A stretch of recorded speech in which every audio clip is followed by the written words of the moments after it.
Chapter 176. Ning Shu didn't know how long he had been with the godly doctor, but his days were very fulfilling as he dealt with herbs every day. Then, the godly doctor gave Ning Shu some books. They were all very simple treatment methods, but Ning Shu was still very happy. Everything started from the simplest. For example, now that Ning Shu was injured, he knew what herbs to use to stop the bleeding and reduce the inflammation. This made Ning Shu very satisfied. If the injuries of the villagers were simple, the godly doctor would let Ning Shu treat them. Of course, they were all superficial wounds. If it was an illness that required medicine, Ning Shu wouldn't be the one to treat it. Moreover, Ning Shu didn't have the ability to do so. Ning Shu watched the godly doctor treat the patients. Although the godly doctor was cold, he was still very serious when it came to his work. Ning Shu felt that her relationship with the godly doctor had improved. The most direct manifestation was that the godly doctor no longer let her eat coarse noodles and cornbread every day.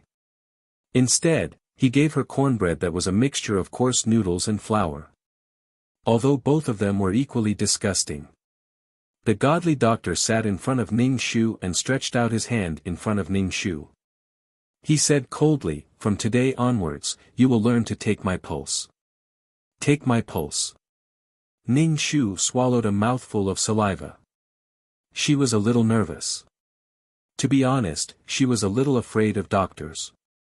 This made her think of the perverted school doctor. Ning Shu's hand trembled as she pressed on the godly doctor's wrist. She was stunned and said, "Master, you don't have a pulse." "You pressed the wrong place," the godly doctor said coldly. Ning Shu was speechless. Ning Shu pressed on the godly doctor's pulse. A normal pulse would be strong and rhythmic, but the godly doctor's heartbeat was very chaotic.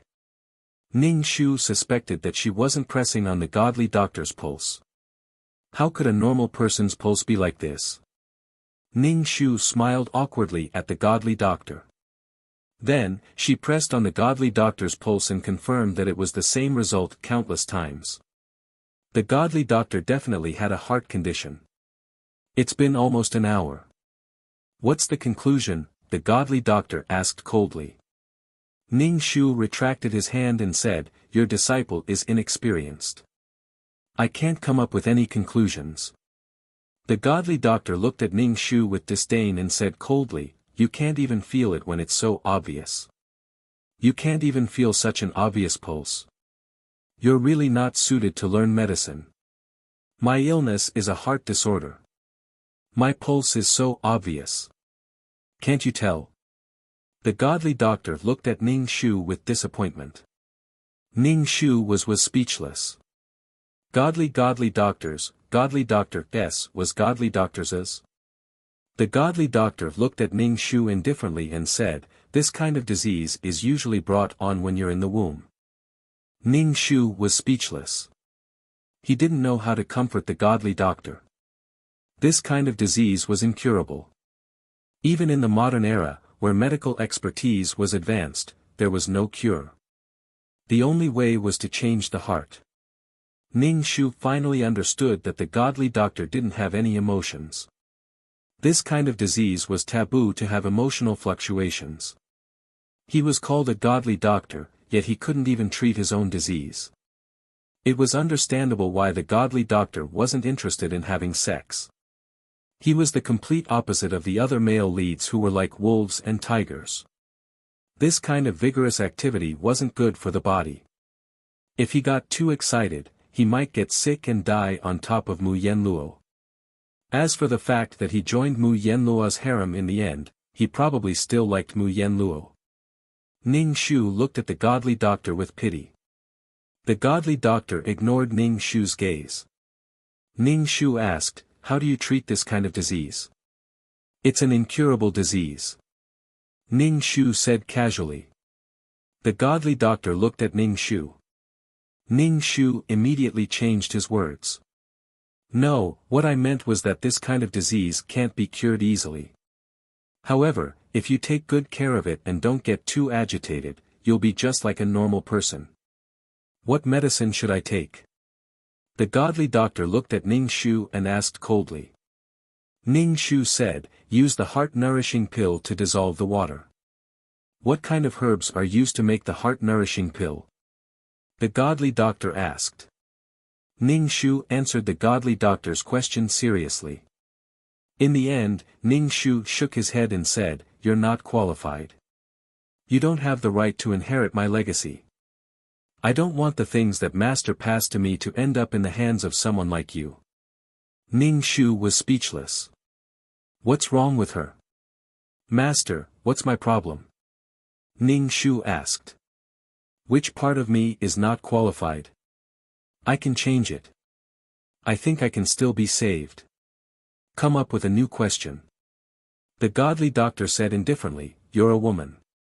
Damn. What kind of reason was this?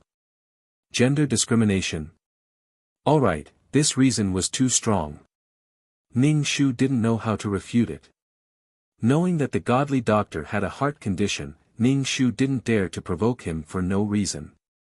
She even wanted to make some heart-nourishing pills for him. Ning Shu felt that this godly doctor treated her well, so she should treat him better too. Kindness must be repaid with kindness. The most precious herb in the heart-nourishing pill was ginseng. Ginseng was a herb that nourished qi. Ning Shu carried the bamboo basket and prepared to go to the mountains to try her luck and see if she could get some ginseng. Of course, Ning Shu also knew that she might have made a wasted trip. Ginseng wasn't that easy to get. Ning Shu didn't have a single cent on her now. She was also separated from the secret guard and Yuelan. Fortunately, she had given half of her things to Yuelan. The secret guard and Yuelan had settled down. She didn't know when she would meet them again. Where are you going? The godly doctor asked when he saw Ning Shu carrying the bamboo basket. Ning Shu said, I'm going into the mountains to pick herbs. The godly doctor didn't say anything. He waited until Ning Shu was far away before he said coldly to Ning Shu, be careful. Ning Shu was stunned for a moment before she smiled and said, I know. Ning Shu wandered around the mountains, using a stick to push aside the thorns. He bent down to look for ginseng. To be honest, Ning Shu was skeptical about whether he could find ginseng. It was mainly because this thing was too precious. Thinking back to how he had generously given Hidahua's father a ginseng, Ning Shu's heart ached. He guessed that the ginseng had already been taken away by Jing Ruhua. After walking for a while, he was hungry. Ning Shu took out his cornbread to eat. As expected, he didn't find any ginseng today. However, he did find some other herbs. It was considered a harvest. Ning Shu once again decided to add all his attributes to his luck. It wasn't good to be too unlucky. It was a waste of time. When Ning Shu returned to the bamboo hut, the sky was already dark. Moreover, the godly doctor was still waiting for him at the door. White clothes under the sunset. Ning Shu suddenly felt touched. It was the first time Ning Shu had such feelings for a male lead ever since he came to this world. This feeling had nothing to do with love. It was just that the relationship between people could be so peaceful. There was no need for intense hysteria or hurt. Wasn't this kind of relationship beautiful? Chapter 177. Ning Shu walked in front of the godly doctor and smiled, Master, were you waiting for me? The godly doctor replied coldly, no. Ning Shu did not mind and asked the godly doctor, Master, have you eaten? The godly doctor ignored Ning Shu and waited for Ning Shu to put down the bamboo basket on his back before saying coldly, there's some food on the table. Ning Shu entered the house and saw that there were dishes and meat on the table. Furthermore, there were big steamed buns. Ning Shu immediately drooled and asked the godly doctor in surprise, Master, are these all for me? These were sent by a villager today. I've already eaten and these are my leftovers. The godly doctor said and went to the yard to arrange the herbs. Ning Shu did not care if the godly doctor had already eaten. He sat on the chair and started eating. Previously, he had been eating cornbread. Now that he could eat meat, Ning Shu felt very blissful. A person's life was all for this mouth. After Ning Shu ate, the godly doctor tested Ning Shu's memory of some herbs and prescriptions. Then, he asked, "What herbs are you going to pick? Have you picked any?" Ning Shu asked, "Herbs have to be found according to their characteristics. There's no need to run all over the mountain." Ning Shu looked at the godly doctor and asked curiously, "Master, how did you know that I was running all over the mountain?" The godly doctor looked coldly at Ning Shu. "Some of the herbs you picked are yin, some are yang, and some can only be found near the water. You still haven't passed your homework." The godly doctor frowned and looked at Ning Shu. Damn, what a meticulous person. If he could not be a godly doctor, he could be a godly detective. Ning Shu felt that he should learn from the godly doctor and learn humbly. "Master, your disciple will remember your teachings." Ning Shu said seriously, "From now on, your disciple will be the new generation of female godly doctor." The godly doctor looked at Ning Shu as if he had lost his mind. He turned and went back into the house, ignoring Ning Shu. The next day, Ning Shu went up the mountain to pick herbs. The godly doctor asked Ning Shu coldly, "What herbs are you picking?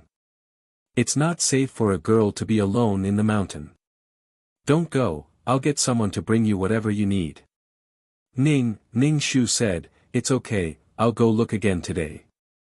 If I can't find it."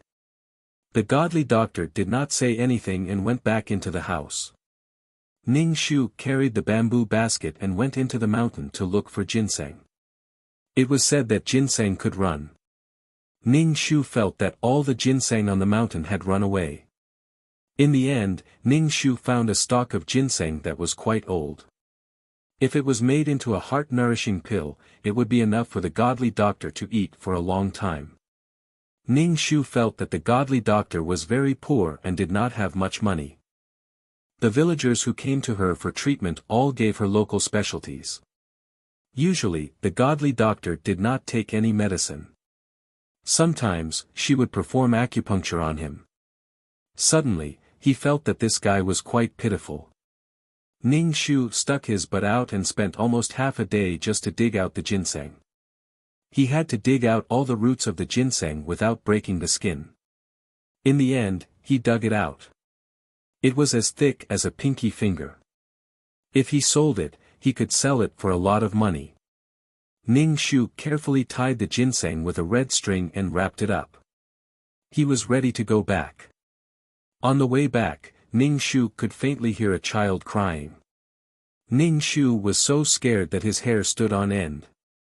Could it be some kind of monster? Ning Shu quickened his steps. The child's voice became louder. Ning Shu felt that the child should be nearby. To go or not to go? To go or not to go? Ning Shu shook his head. He decided not to go. Curiosity killed the cat. The child's cries echoed in his ears. He was still calling for his mother. In the end, Ning Shu still went. What's there to be afraid of? I'm the female lead. Nothing will happen to me. Ning Shu followed the voice. He went over the mountain and saw a child crying on the official road. Ning Shu walked over to the child. The child's body was dirty. Ning Shu coughed. The child seemed to be frightened by Ning Shu. He turned around and saw Ning Shu. His eyes were filled with fear as he sobbed and hiccuped. "Are you the bad guy who came to catch me?" the child asked aloud. Ning Shu rolled his eyes. "Have you ever seen a bad guy as beautiful as me? Don't be afraid. I'm not a bad guy. Little kid, why are you here alone?" the child cried out. Ning Shu was a little tired from walking. He put down the bamboo basket on his back and sat next to the child. He waited for the child to stop crying. Probably because there was someone next to him, the child was not afraid anymore. Ning Shu said, "Auntie, I can't find my father. I can't find my mother. Call me sister." I'm not that old. Ning Shu raised his eyebrows and looked at the child. The child shouted, "Sister, I can't find my parents." "Where are your parents?" Ning Shu asked. "You're not a monster from the mountains, are you?" "Wow, sister, don't scare me. Are you a monster?" The child was scared and retreated. Ning Shu then asked the child where his parents were. The child cried and told her what had happened. It was that the child and his family had gone on a trip and encountered bandits. His parents had lured the bandits away and then asked the child to wait here. However, the child had waited for 2 days and his parents still hadn't come. Ning Shu took out some steamed buns and gave them to him. "Did you remember the wrong place? Your parents didn't agree to meet you here." "Yes, my father said that it was 5 miles down this road," the child said with certainty. Ning Shu almost fainted. Did such a small child know how far 5 miles was? "Did you get the wrong place?" The child nibbled on the steamed bun and cried. "Yes." Ning Shu stood up, patted the dust on his butt and said, "You continue to wait. I'll go first." The child pulled the corner of Ning Shu's clothes and shouted, "Sister, don't go." "What if I don't go?" Ning Shu looked at him. "Don't you still have to wait for your parents?" "Sister, don't go. I'm scared." The child clung to Ning Shu. Ning Shu was speechless. Ning Shu had no choice but to take the child back to the bamboo house. The miracle doctor saw that there were 2 people when they went out. He looked coldly at Ning Shu and said, "Explain." Looking at his expression, one would think that a husband saw his wife cheating. Of course, Ning Shu was overthinking. The child hid behind Ning Shu and looked at the doctor's cold face. He pouted and looked like he was about to cry again. Ning Shu explained the child's origin very simply and concluded, "If something really happened to this child's parents, this child might have to live with us. I found you an heir. He's a boy." Ning Shu said and pulled down the child's pants to check. The child cried and grabbed his pants. "I'm really a boy. See, I found you an heir.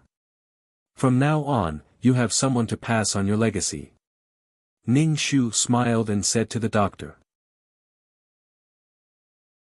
Chapter 178. The godly doctor was born with a sarcastic face. Even when facing a child, he didn't have much of an expression. Logically speaking, Ning Shu had found a child for the godly doctor to inherit his legacy. Even if the godly doctor was perfunctory, he should at least say a few words of concern to the child. However, he didn't. The child stayed in the bamboo house, and the responsibility of taking care of the child fell on Ning Shu's shoulders. This made Ning Shu quite frustrated. Children were the most troublesome things to deal with. After the child was cleaned up, the child said that he was scared and insisted that Ning Shu sleep with him. Ning Shu said that he was as pure as ice and as pure as jade. How could he sleep with a man? Although this child was only 5 or 6 years old, he was still a man. The godly doctor didn't say anything about Ning Shu's uncaring actions. Ning Shu said, "Have the herbs you picked arrived?" Oh right, after the child's disturbance, Ning Shu had forgotten that he had gotten the ginseng. He took out the ginseng from the bamboo basket and said to the godly doctor, "Look, I got the ginseng. I'm going to make a heart-nourishing pill for you." The godly doctor said coldly, "That thing has no effect on me. You don't have to make it. It's a waste of good stuff." "How can it not be? Don't you have a heart problem?" "You'll be fine as long as you take good care of it," Ning Shu said. "I got the ginseng especially for you." The godly doctor looked at the ginseng in Ning Shu's hand and said coldly, "This ginseng is pretty good, but you didn't pay attention when you were digging it. Some parts of the skin have already been damaged. I told you to look and learn more, but you ruined all the good stuff." The godly doctor seemed to hate Ning Shu for failing to live up to his expectations. Ning Shu didn't mind and said, "It's fine. I'll make it into a heart-nourishing pill soon. I'm not going to buy it. Don't worry about the appearance. The godly doctor said coldly, whether or not you want to sell it, you should ensure that the medicinal properties of the herbs are preserved. You ruin the medicinal properties of the herbs. This isn't just a matter of appearance. Ning Shu quickly nodded and said, I know. I will pay attention in the future. Ning Shu's skin was the thickest that the godly doctor had ever seen. No matter what he said to her, she didn't seem to get angry. Even if he scolded her so harshly, she still didn't take it to heart. Was her heart big or not? The next day, under the little radish's pleading, Ning Shu took the child to look for his parents. They didn't go far, they just wandered around.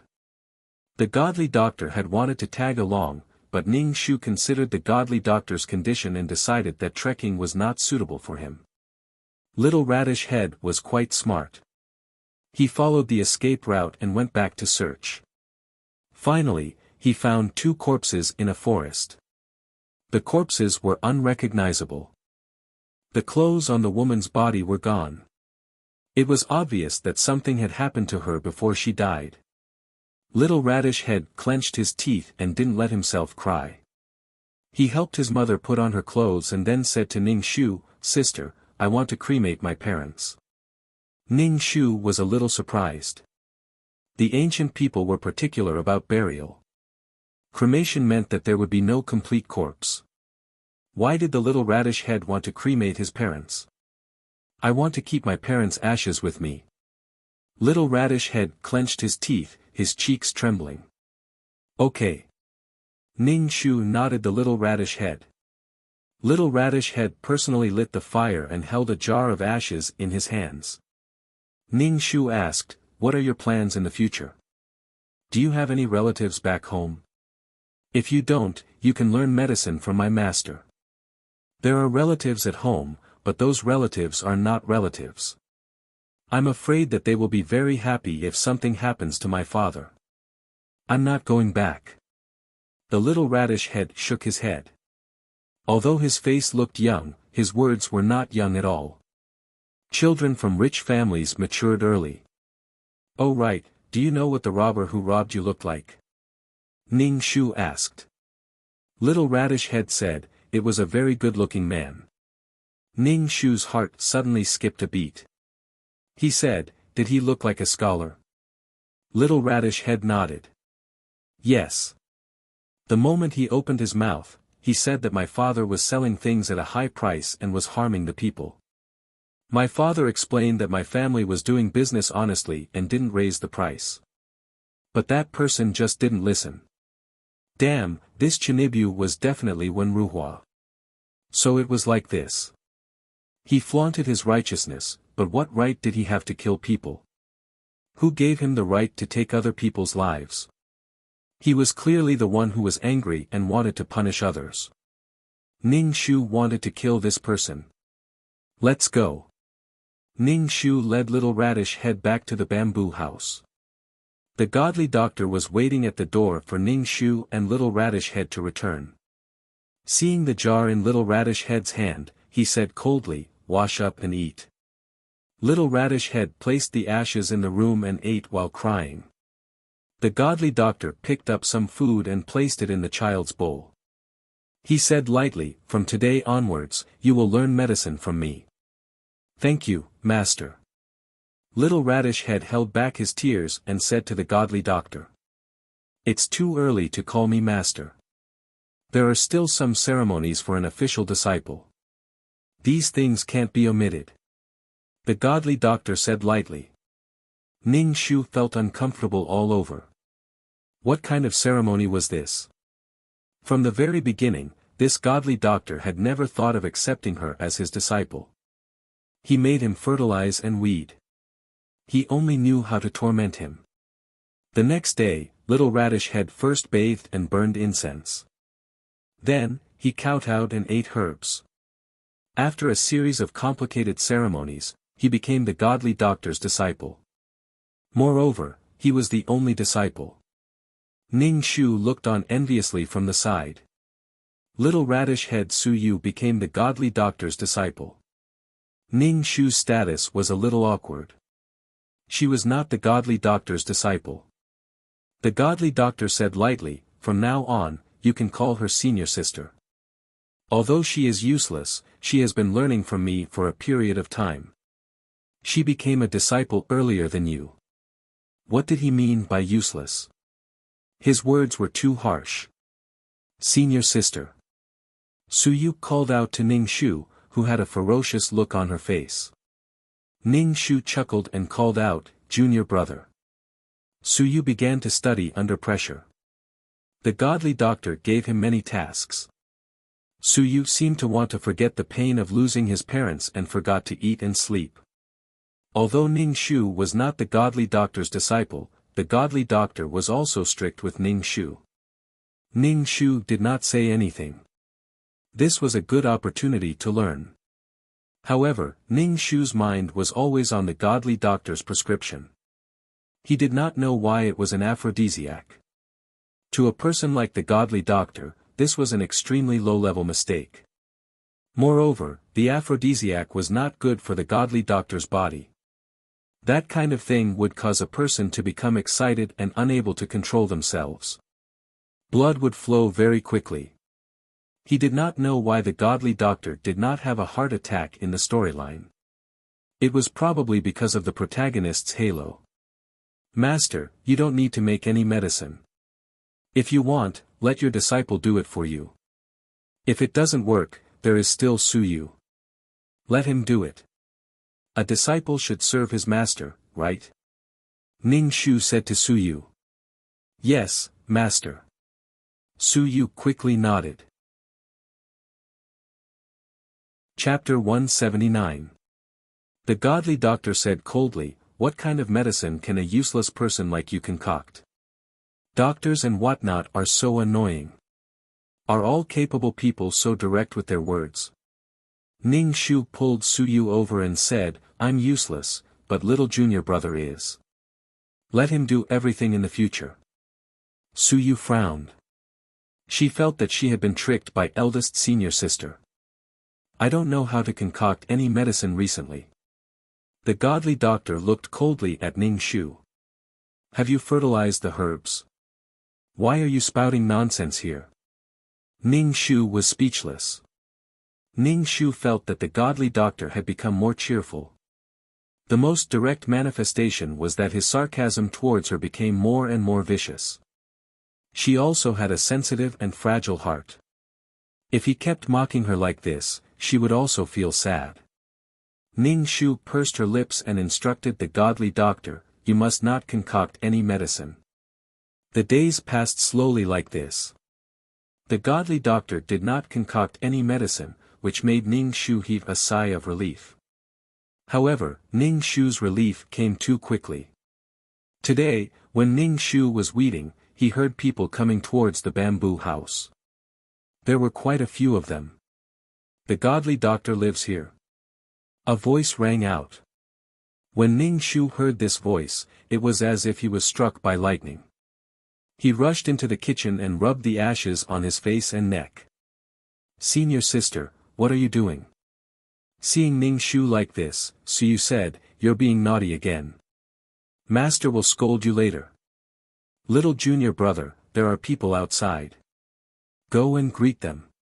Your eldest senior sister is a woman. It's not good to entertain men." Ning Shu hid in the kitchen and said to Su Yu. "What the fuck? What the fuck? Why was Luo Junyan here? Why did the regent come to this remote place? This didn't make sense. Could it be that he knew she was here and came to find her? Go and see what they are talking about with the master." Ning Shu handed the kettle to Su Yu. "Go and pour some tea for the guests." Su Yu carried the kettle to the central room. Ning Shu paced back and forth in the kitchen alone, hoping that Luo Junyan wasn't here to look for her. Now that the secret guards weren't around, if she was caught, she would definitely be dead. These people were really good at torturing people. How was it? What did they say? Ning Shu asked Su Yu as he entered the room. What did they say? Su Yu's tone was a little excited as she said, those people want Master to treat the Emperor. Shoo. Ning Shu let out a long sigh, wiped the cold sweat on his head, and asked, what did Master say? Master didn't agree immediately. Then, that person said that he would come again tomorrow, Su Yu said. After Luo Junyan and the others left, Ning Shu sneaked out. He walked to the central room and asked the godly doctor, Master, are you going to the capital? The godly doctor saw the black ash on Ning Shu's face and frowned. What happened to your face? Don't worry about my face for now. Are you going to the capital to treat the emperor? Ning Shu asked. All the land under the heavens belongs to the emperor. As long as I'm on this land, I can't refuse. I've refused this time, but I'll agree again next time, the godly doctor said calmly. Ning Shu disagreed. But is your body okay? We're not far from the capital. Are you hiding from those people? The godly doctor asked a completely unrelated question, and Ning Shu didn't know how to react for a moment. Are you afraid of those people? The godly doctor asked again. This guy was really observant. Ning Shu didn't say anything, and the godly doctor didn't ask any more questions. Su Yu wanted to go to the capital as well, so she begged the godly doctor, Master, take me with you. I've never been to the palace before. Stay at home with your senior sister. Don't neglect your studies, the godly doctor said calmly. Then, he said to Ning Shu, take good care of the house. Can't I not go? How did this thing come about? It felt like the plot had changed beyond recognition. The godly doctor said coldly, pack your things. Since you're afraid of those people, don't come out to see me off. Also, don't let them see you. Ning Shu sighed and said, okay, Master. I'll prepare the things. Master, there's only me and Su Yu in this house. A woman and a child. It's really too dangerous. Master, why don't you teach us how to make poison? Ning Shu said his purpose. The godly doctor glanced at Ning Shu and nodded. Okay. Ning Shu almost jumped up in joy. The godly doctor taught Ning Shu and Su Yu how to make poison. Poison is made by mixing poisonous herbs or poison together. It can also be made by increasing the dosage of certain herbs. The godly doctor gave Ning Shu the poison scripture. It was filled with the methods of making poison. When it came to making poison, Ning Shu learned it very quickly. The godly doctor said coldly, you learn these crooked things pretty quickly.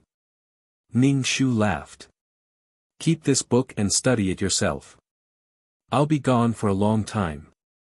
Take good care of Su Yu. The godly doctor said calmly. I know. Don't worry, Master. Ning Shu promised. The godly doctor looked coldly at Ning Shu.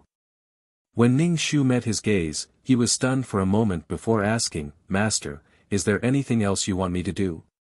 Nothing. You don't have to send me off tomorrow. The godly doctor turned and closed the door. Wait, Master. Ning Shu pushed the door open and took out a bottle of medicine. Master, these are the heart-nourishing pills I made for you. The godly doctor looked at Ning Shu and poured out a heart-nourishing pill. He sniffed it and looked at its color. You didn't make it well. The color and medicinal properties are not good. You've ruined the ginseng. I made this with Su Yu. Master, take care of your health when you're outside. Ning Shu had automatically ignored the godly doctor's sarcasm. Oh, it was made by Su Yu. It's not bad to make heart-nourishing pills at her age. The godly doctor said to Su Yu. Next time, take note of the fineness of the herbs. Ning Shu was speechless. The next day, the godly doctor took the luggage and left with Luo Junyan and the rest. Su Yu sent the godly doctor off at the door while Ning Shu hid in the kitchen with a face full of soot. Senior sister, Master has left. Su Yu walked in and told Ning Shu. Ning Shu nodded and washed the soot off his face. He said to Su Yu, "Why are you still here? Go and memorize the medical books. Senior sister, master isn't home. Let's go catch some fish." Su Yu looked at Ning Shu with anticipation. "There are many fish in the stream. Let's have grilled fish for lunch." This kid was so obedient and hard-working in front of the godly doctor. Now that the godly doctor had left, he showed this side of himself. However, this kid had lost both his parents. He was lucky that he didn't become autistic. Ning Shu nodded and said, "Okay, let's have grilled fish for lunch." Ning Shu took the poison book and followed Su Yu to the stream. He read by the bank and checked on Su Yu's condition. "You're a beauty. Come with me." A sexy voice suddenly sounded. Chapter 180.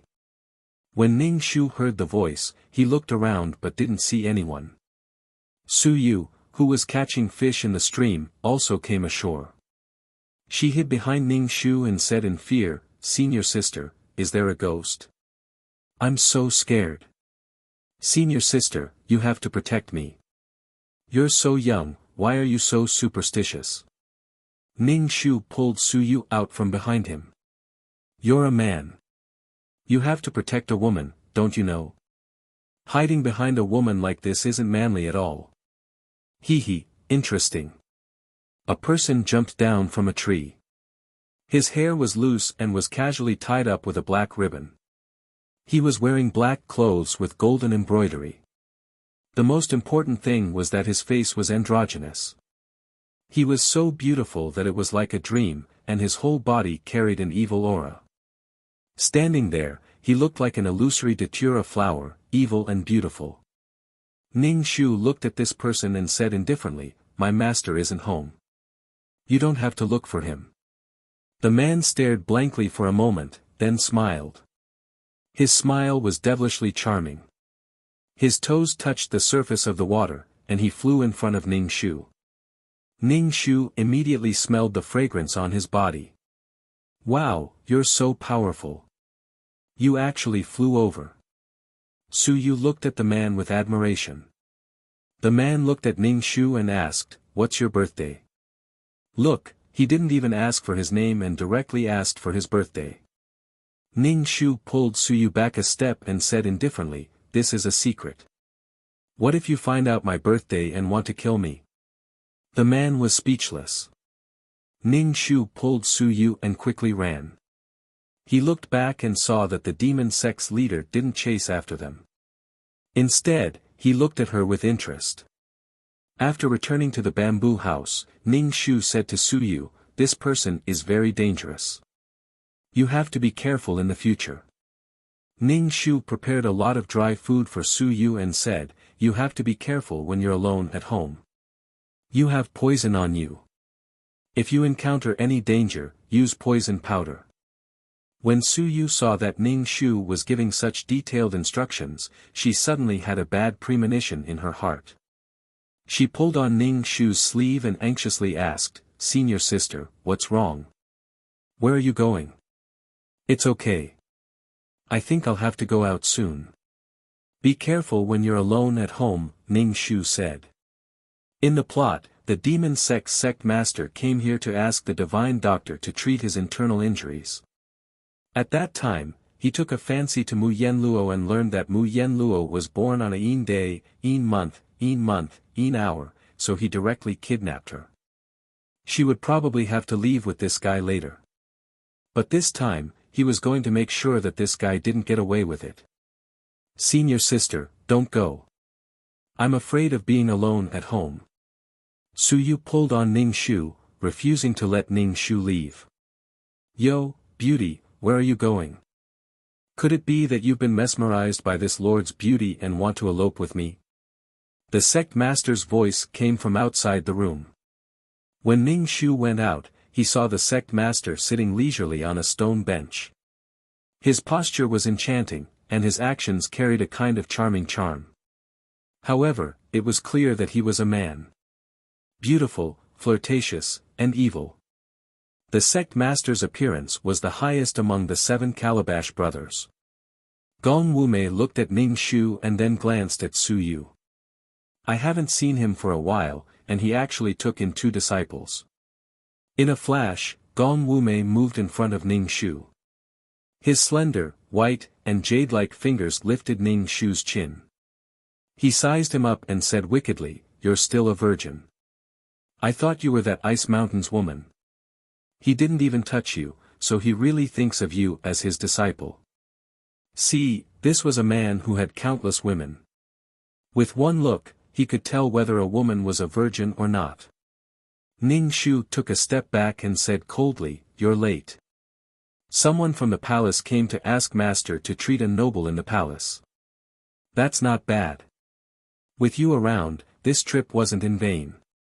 Gong Wumei looked at Ning Shu with his peach blossom eyes. "Since you're Ice Mountain's disciple, what have you learned?" "My senior sister didn't learn anything at all. Master taught me all his medical skills.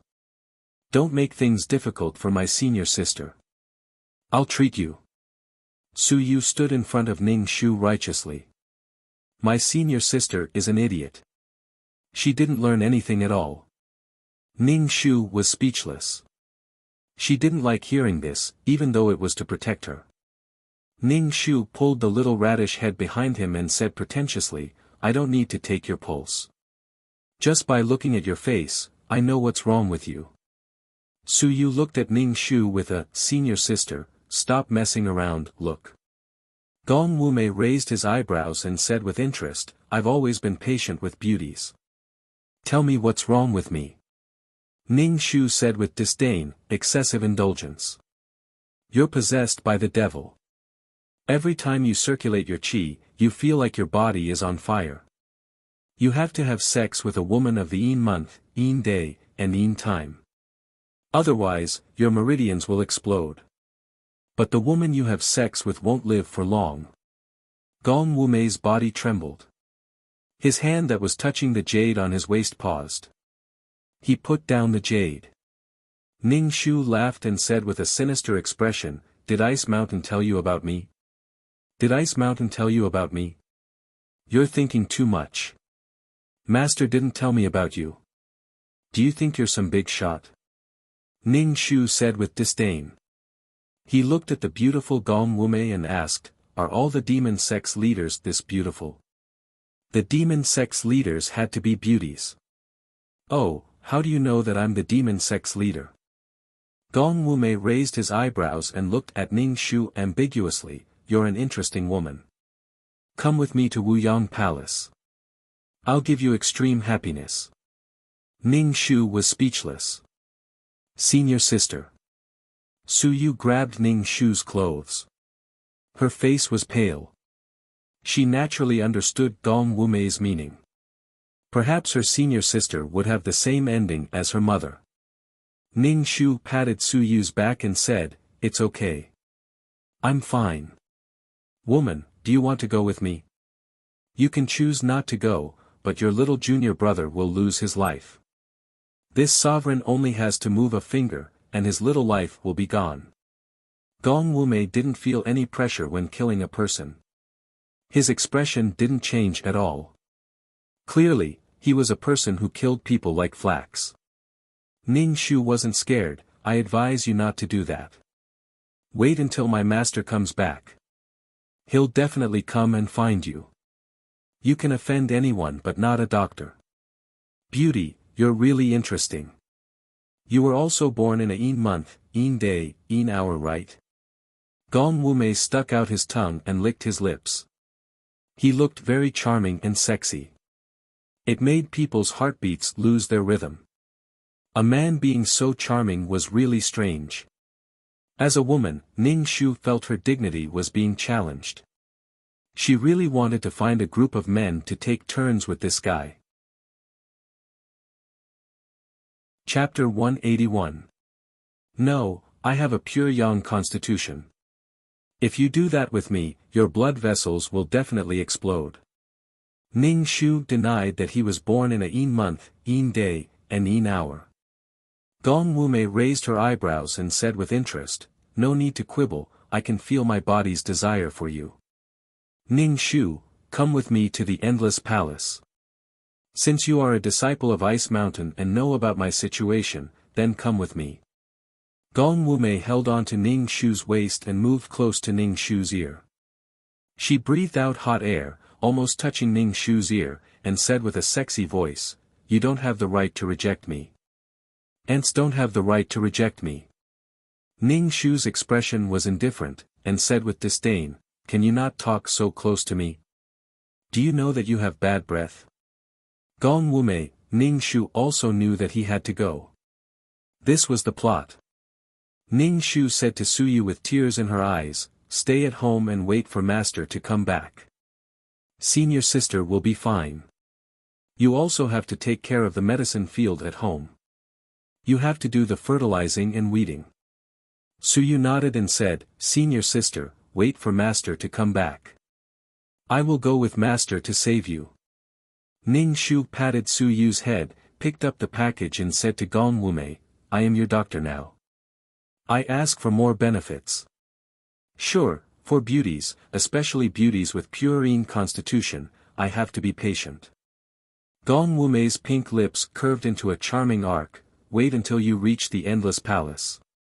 You will realize that it is a paradise. You will never want to come back." The two of them left the bamboo house. Ning Shu asked Gong Wumei, "Are we going to walk to your Endless Palace?" "Of course not." Gong Wumei curled her fingers and blew a loud sound. After a while, someone sent a luxurious carriage over. The driver was a disciple of the demonic sect. "Greetings, sect master. The carriage is here." Gong Wumei looked at Ning Shu and said with a faint smile, "Let's go up." Ning Shu hugged the bundle and got into the carriage. Gong Wumei smiled and also got into the carriage. He sat across from Ning Shu and looked at Ning Shu with his peach blossom eyes. He supported his chin and charmingly asked, "Beauty, what is your name?" "Lil Red," Ning Shu replied. "Little Red?" When Gong Wumei was reading out her name, his voice sounded very sexy, causing people's heart to itch. "Beauty, even your name has such personality. This sovereign likes it very much. Thank you for the compliment." Ning Shu replied seriously. Then, he seemed to have thought of something and asked, "It's not easy to find a woman with a yin month, a yin day, and a yin hour. If this woman is extremely ugly, do you want to do it?" This probability was similar to winning the lottery, and Mu Yenluo's physique was exactly like winning the lottery. If this woman's appearance was just passable, then, for the sake of his own life, would Gong Wumei bite the bullet and do it? This was obviously not a pleasant topic. Gong Wumei's face sank. Ning Shu said, "If you are about to starve to death, you won't be able to eat the dusty food on the ground." "Of course, I will eat it." Ning Shu said without hesitation, "Life is the most precious thing." "Oh." Ning Shu suddenly understood, "So you are the one who will do it?" Seeing that Gong Wumei's complexion was somewhat bad, Ning Shu didn't want to provoke him. Gong Wumei said, "That's why this sovereign is pleasantly surprised to see such a beautiful woman with a purine physique." Ning Shu and Gong Wumei sneered. They closed their eyes and ignored him. "I'm afraid this time, I won't let you push me down so easily. I'll let you have the poison on my body." The Devil sect was located on a high mountain that was easy to defend and hard to attack. They directly penetrated through the mountainside and lived in a cave like a mouse.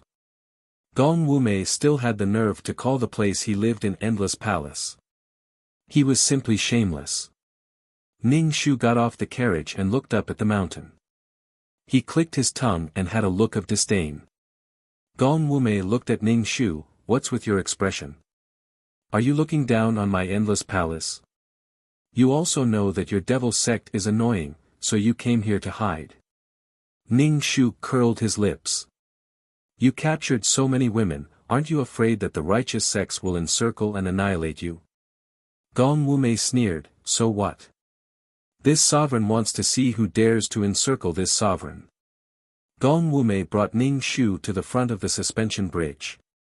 Ning Shu said, after crossing this suspension bridge, you will reach this sovereign's endless palace. Ning Shu looked at the suspension bridge and swallowed a mouthful of saliva. How was this a suspension bridge?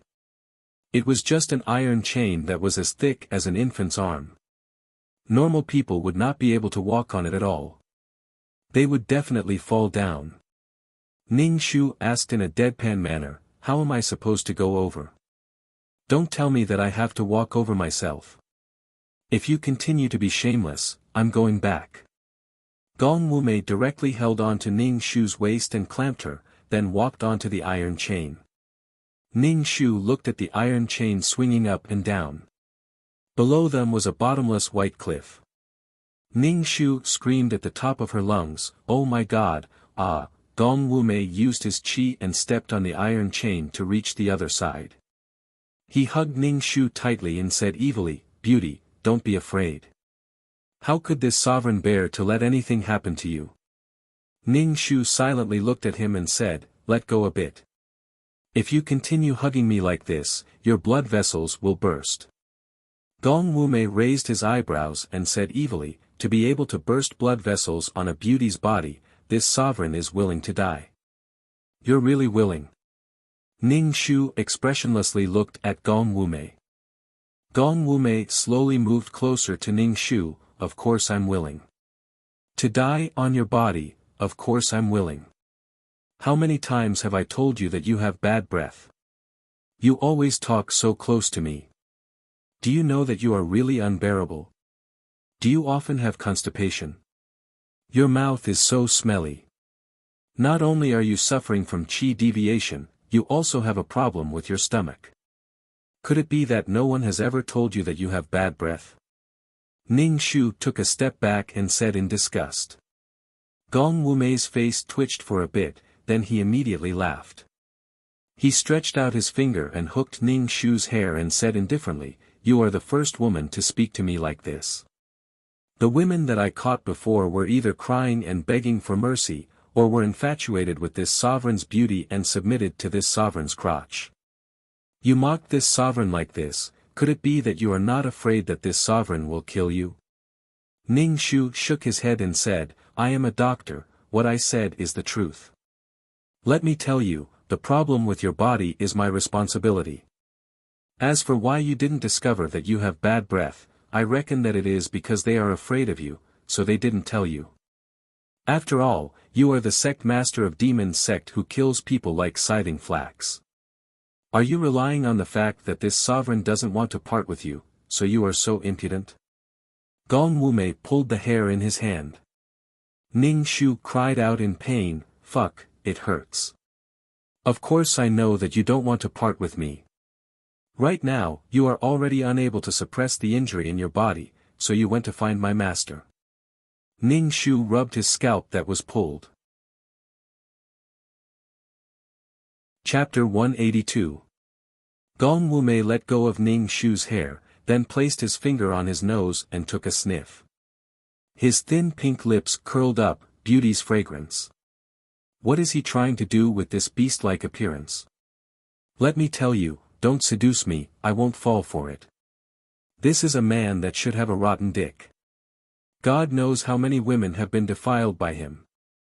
Furthermore, all of the women that he had slept with before, all of them did not have long to live. Ning Shu despised this fella endlessly in his heart. Even if he is good-looking, he is still unable to withstand this beast-like appearance. Let's go. Gong Wumei walked in front and entered the cave. From the outside, the cave looked especially shabby. However, upon entering, it was just like entering an imperial palace. It was incomparably luxurious. Inside the cave, there were huge luminous pearls, and light muslin was dancing in the air. Ning Shu touched the luminous pearls, and an astonished expression appeared on his face. Just how much is this worth? Gong Wumei raised his eyebrows and looked at Ning Shu. If you like it, I will give it to you. Ning Shu retracted his hand. I am just casually looking at it. Furthermore, this thing does not have any fucking use other than lighting. It is simply trash. I don't like it at all. I like some practical things. Practical things. Gong Wumei raised his eyebrows and looked at Ning Shu, then said with a devilish charm, "There are only things that you can't say, there is nothing that I can't get. Big brother, Tom Su is sick, he needs to be treated." Ning Shu said indifferently. A Devil's Sect disciple who was wearing black clothes walked in and said to Gong Wumei, "Sect master, another woman has died." Gong Wumei's expression was very cold as he said indifferently, "You don't have to tell me these things. Throw the dead woman and the woman that is about to die out of Endless Palace." "Yes." The Devil's Sect disciple waved his hand, and two people carried a woman out. This woman's face was ashen, her fingernails were purplish black, and she was not breathing at all. It seemed like she was already dead. Ning Shu looked at Gong Wumei's expressionless face. Gong Wumei was as indifferent as a dead ant, which made Ning Shu's back feel a chill. "Throw out those women who can no longer heal me. They're taking up space." Gong Wumei sat on the chair, flicked his hair, and said indifferently, "Yes." After a while, Ning Shu saw many women being driven out. These women's faces were pale, as if they hadn't seen the sun for a long time. Their faces were haggard, and there was a black aura between their eyebrows. It seemed like they didn't have long to live. Some of the women actually had white hair on their heads. It was unknown whether it was because they were already that old or because they had been ravaged by Gong Wumei. When these women saw Gong Wumei, they all cried and begged Gong Wumei for mercy. Their faces were either filled with despair or numbness. Ning Shu looked at all of this. He watched as these women were driven out of the Endless Palace by Gong Wumei. The fate that awaited these women was death. "Wait a minute," Ning Shu said. Gong Wumei lazily looked at Ning Shu, and used his hair to brush Ning Shu's face. He leaned close to Ning Shu and breathed out hot air. "What's wrong, beauty? Do you have a problem? Let me take a look at these people." Ning Shu took a step back and walked in front of a woman. He took her hand and felt her pulse. The vitality of her 5 organs had been destroyed. Her pulse was very heavy and weak.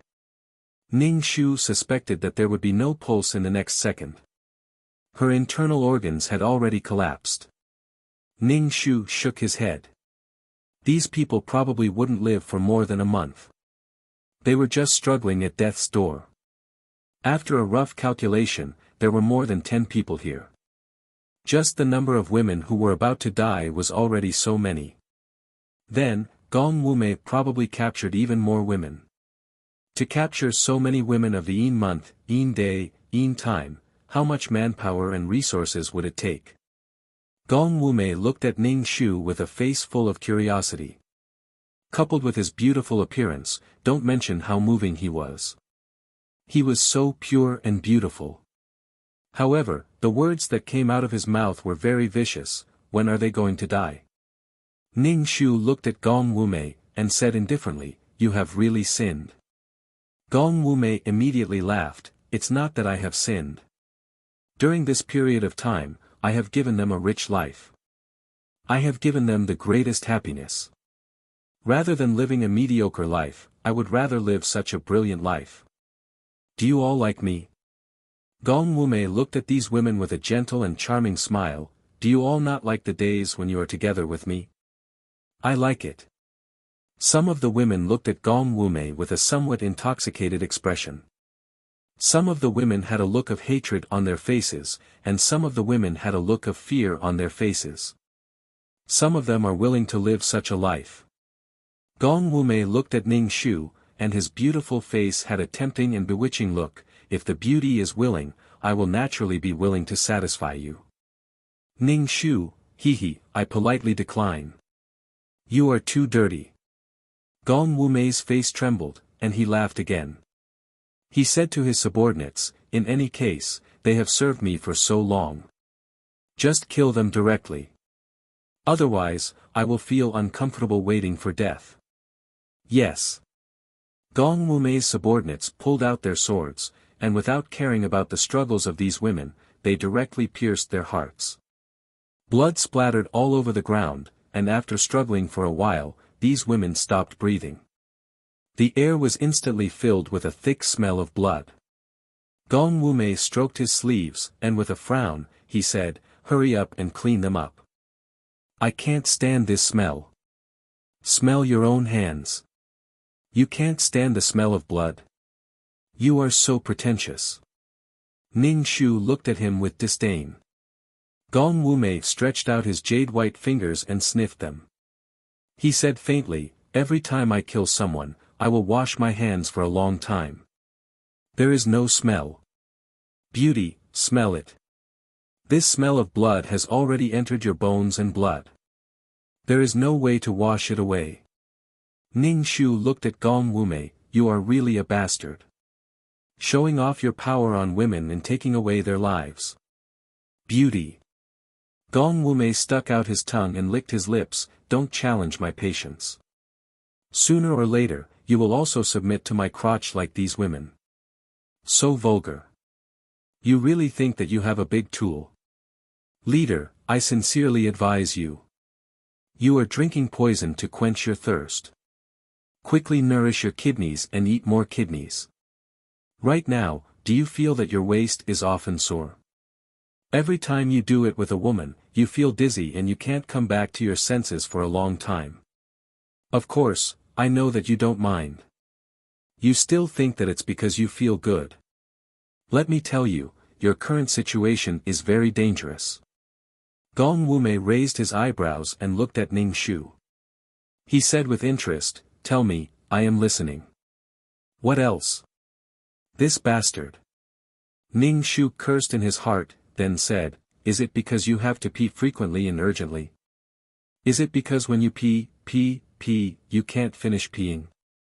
Beauty, hearing these vulgar words from your mouth, I feel a bit excited." Gong Wumei looked at Ning Shu with his peach blossom eyes. "I have all these symptoms that you mentioned. Do you need to take a look? Take a look, your sister, this bitch." Chapter 183. Ning Shu stayed in Wuyang Palace. Gong Wumei treated Ning Shu as his doctor, a reserve member of the harem. If something really happened, Ning Shu would probably be pounced on. Ning Shu touched the poison sewn into his clothes. This bastard really dared to use force on him. Ning Shu wanted to make his blood vessels burst. No, burst his liver. Now, Gong Wumei was probably rolling around with another woman. The pitiful thing was that these women were robbed of their lives by Gong Wumei not long after. What kind of evil art was Gong Wumei practicing? It directly robbed a woman of her yin essence and stripped her of her vitality. Why didn't this bastard practice the sunflower manual? Everything would be solved if he got rid of the root. In the plot, Mu Yenluo had the same fate as these women. She was captured by Gong Wumei and had sex with him day and night. What surprised Gong Wumei was that Mu Yenluo was very durable. Other women would weaken after a short period of time, but Mu Yenluo didn't have such symptoms at all. Moreover, every time he rolled around with Mu Yenluo, his luck would be exceptionally smooth. She was simply a treasure. From then on, Mu Yenluo was imprisoned by Gong Wumei and treated as a sex slave. It was simply too shameful. Ning Shu clutched his chest, feeling very stifled. The female lead's body was like a cheat. "Miss Little Red, our sect master wants you to go over," a disciple of the demon sect outside said to Ning Shu. Ahem. Ning Shu coughed, tidied his clothes, and followed the disciple to Gong Wumei's room with his medicine box. Although it was in a cave, the decorations were very beautiful. There was a small bridge over flowing water, a rockery garden, and some women in the garden. When they saw Ning Shu, they sized him up. "Are you new?" A woman stopped Ning Shu. Ning Shu asked, "Are you here to compete with me for the position of sect master?" Ning Shu was speechless. What the hell? Ning Shu pulled the woman's wrist and checked her pulse. He then shook his head. This was another woman who had slept with Gong Wumei. This woman was better than the previous ones. If she didn't sleep with Gong Wumei, she might be able to live a little longer. Ning Shu looked at the women in the garden and shook his head. Maybe one of them would be thrown out like the previous woman, living a life worse than death. I'm asking you a question. Are you also the woman that the hierarch brought to the Endless Palace? The woman Ning Shu asked. She stared at Ning Shu's face with eyes full of jealousy. Are you going to the sect leader's room now? Ning Shu naturally saw the jealousy in this woman's eyes. Truly, a pitiful person must have a hateful side. She actually envied him because of that rotten Gong Wumei. Ning Shu ignored her. When the woman saw Ning Shu's expression, she curled her lips and said, "What's there to be proud of? When the cult master takes you, you'll still stick to him. I'm talking to you, why are you leaving? Stop right there." The woman wanted to reach out and grab Ning Shu. The demonic sect disciple beside Ning Shu shouted coldly at the woman, "Impudent. Steward Lu." The woman gave a flattering smile to the demonic sect disciple and asked, "Why isn't the hierarch looking for me?" Steward Lu's eyes flashed with disdain. The hierarch naturally has something to do. You just have to wait. Yes, yes. Ning Shu looked at this woman. She wasn't very beautiful. At most, she could be considered a pretty girl from a humble family. He could tell that she had fallen in love with Gong Wumei. That bastard Gong Wumei was really a sinner. Not only did he defile these women's bodies, but he also cheated their hearts. Gong Wumei's face was too impactful. Very few women could control themselves. Ning Shu brought her to Gong Wumei's room. When they walked to the door was wide open. Ambiguous sounds came from inside. Separated by the light muslin bed, there was a vague figure moving. The posture was seductive. There were moans, gasps, and ambiguous sounds of skin touching skin. Ning Shu felt very stifled. Why did he have to force her to see this kind of scene every time? "Miss Little Red, please go in. The hierarch is waiting for you inside," Steward Lu said to Ning Shu. Ning Shu pointed inside and said in astonishment, "Go in now. Don't you want to wait for your hierarch to finish? Since you are here, just come in." Gong Wumei's deep and gloomy voice that was slightly gasping for breath sounded out. Steward Lu slightly bent his waist. Ning Shu made a "please" gesture. Ning Shu carried the medicine box and entered. Upon entering, Ning Shu smelled a strange smell. It was really unbearable. "Come closer. How are you going to diagnose me if you are standing so far away?" Gong Wumei's voice was somewhat suppressed. Ning Shu said, "Come over here and check my pulse." Fuck, his taste is not ordinary. He even wants someone to observe him. Seriously. Ning Shu lifted the light muslin and saw that on the spacious bed, Gong Wumei's entire body was covered in a layer of pink. When she turned her head to look at Ning Shu, she bit her lips tightly and had a charming expression on her face.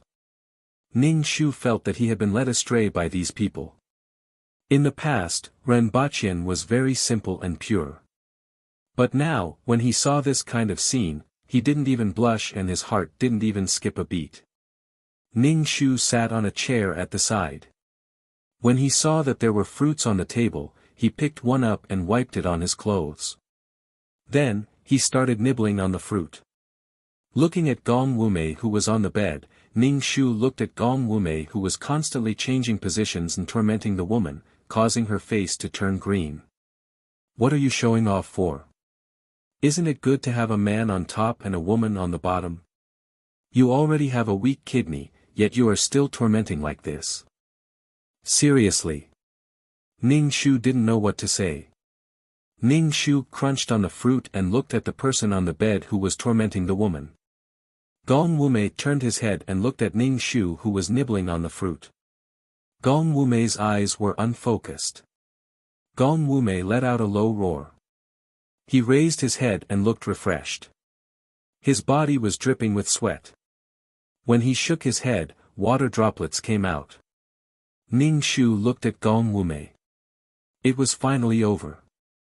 The woman also looked relieved. As soon as Gong Wumei was done, someone immediately came in and wrapped the woman in a blanket. Then, they took her away and opened the window to let in some fresh air. This Gong Wumei was simply living like an emperor. Ning Shu put the fruit pit on the table and wiped his hands. He asked Gong Wumei, "Do you feel dizzy?" Gong Wumei wasn't wearing any clothes.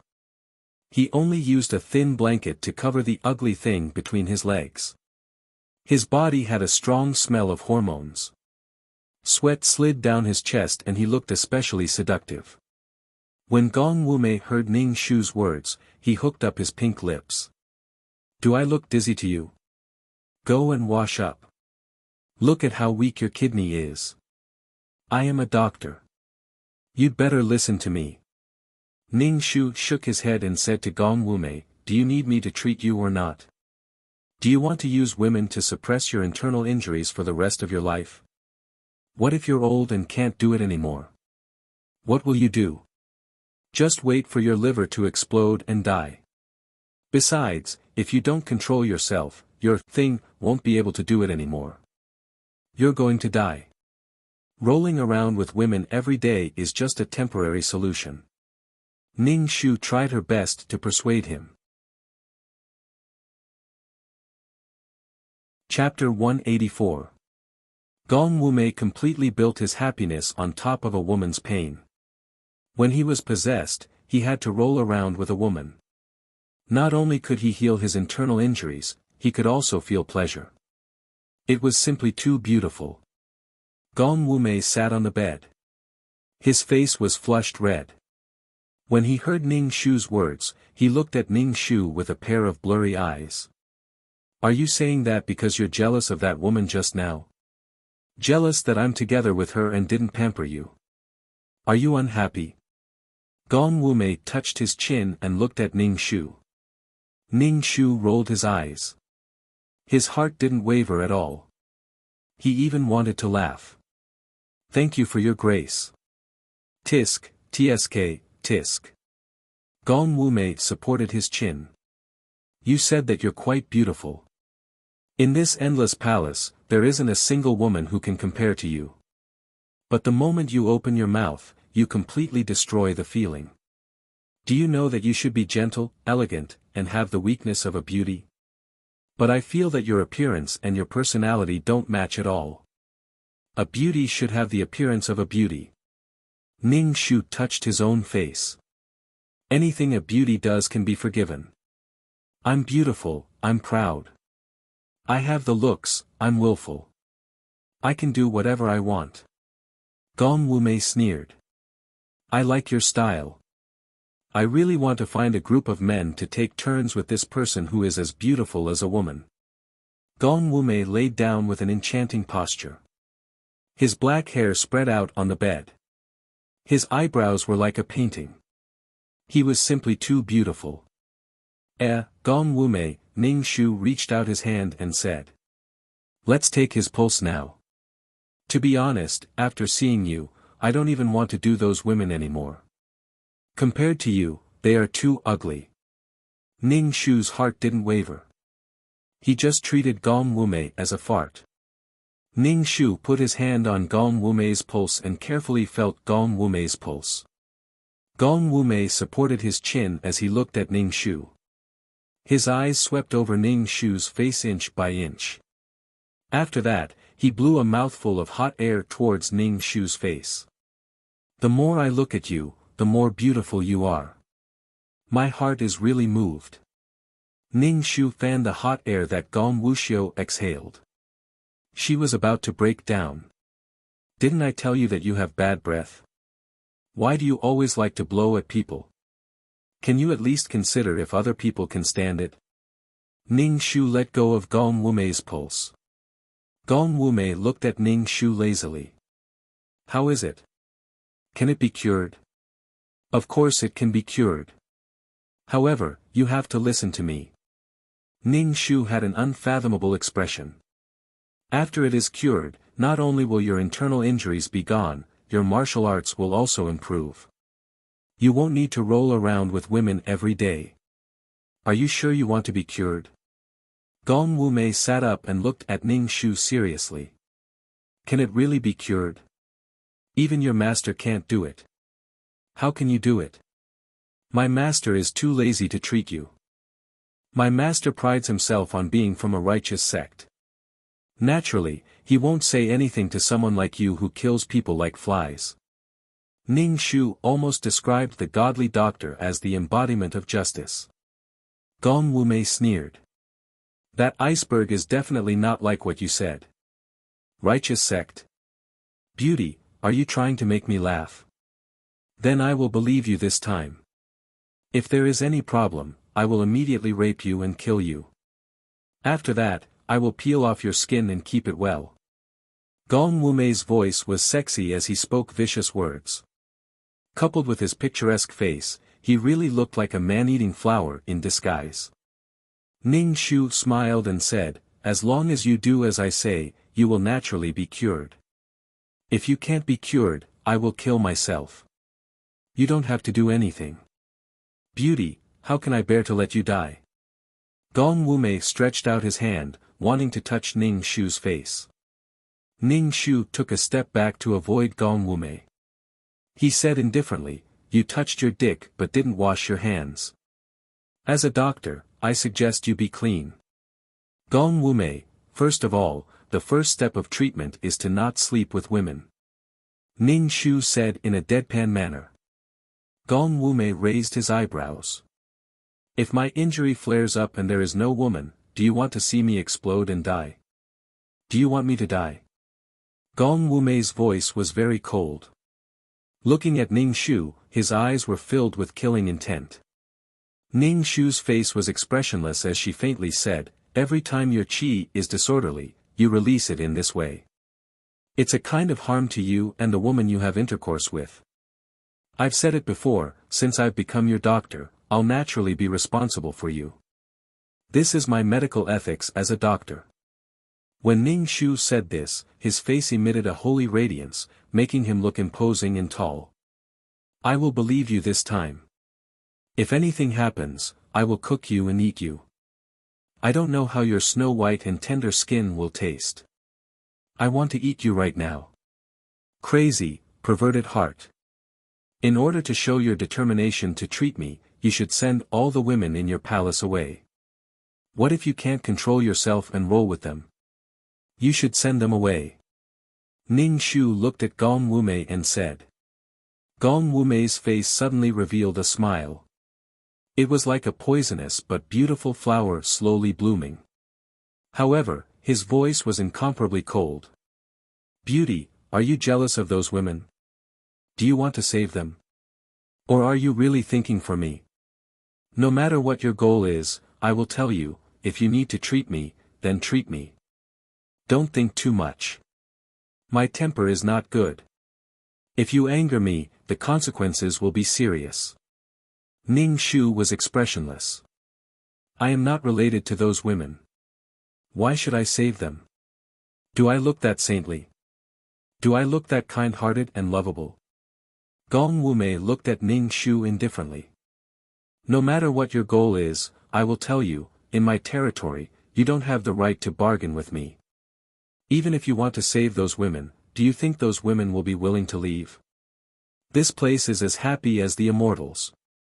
There are bejeweled palaces, delicacies, gorgeous clothes and jewelry. There is also a man like me who will pamper them. Do you think those women will be willing to leave? Moreover, those who have already lost their chastity will only be ridiculed by others. Who caused all of this? Ning Shu looked at Gong Wumei's complacent appearance and felt nauseous. She had never seen such a shameless person. He was clearly doing something worse than a beast, yet he could still be so shameless. Ning Shu felt that she was too young. Compared to Gong Wumei, she was really a good person. Ning Shu was almost moved to tears. Let's start the treatment from tomorrow. Ning Shu carried the medicine box and was about to leave. Then, she turned around and said to Gong Wumei, if you don't take a bath and disinfect yourself after having sex, your dick will rot. Ning Shu walked out of Gong Wumei's room. When she passed by the garden, she saw many women playing in the garden. There were many devil sex disciples guarding them. Most likely, they were there to prevent them from running away. Perhaps, some women were really enjoying themselves. Chapter 185. Ning Shu didn't have any thoughts of saving the common people, and she also couldn't save these women. If she had the ability to kill everyone, the first thing she would do would be to cut off Gong Wumei's right and wrong roots, so that his 6 roots would be at peace. Speaking of which, does Ning Shu have the ability to treat Gong Wumei's internal injuries? No, she doesn't. She can treat wounds right now, and she can write prescriptions for cold and flu. Treating such a high-level illness like an internal injury, Ning Shu can only say that she is a blind cat that stumbles upon a dead mouse. Ning Shu now goes in and out of Gong Wumei's room every day to treat him and write prescriptions for Gong Wumei. However, they were all prescriptions for promoting blood circulation and removing blood stasis. Gong Wumei looked at Ning Shu with a smile that is not a smile. Is this how you treat me?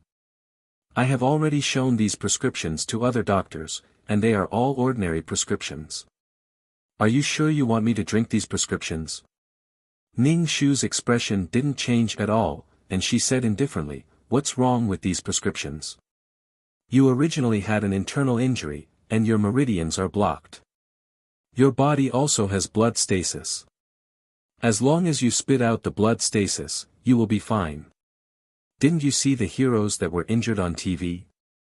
They only needed to spit out a mouthful of black blood to recover from their injuries. What you said is actually quite reasonable. Gong Wumei drank the medicine in the bowl in one gulp, then sat on the chair with his eyes closed and his brows tightly knitted. Ning Shu looked at his appearance and asked, is it very bitter? Eat a candy.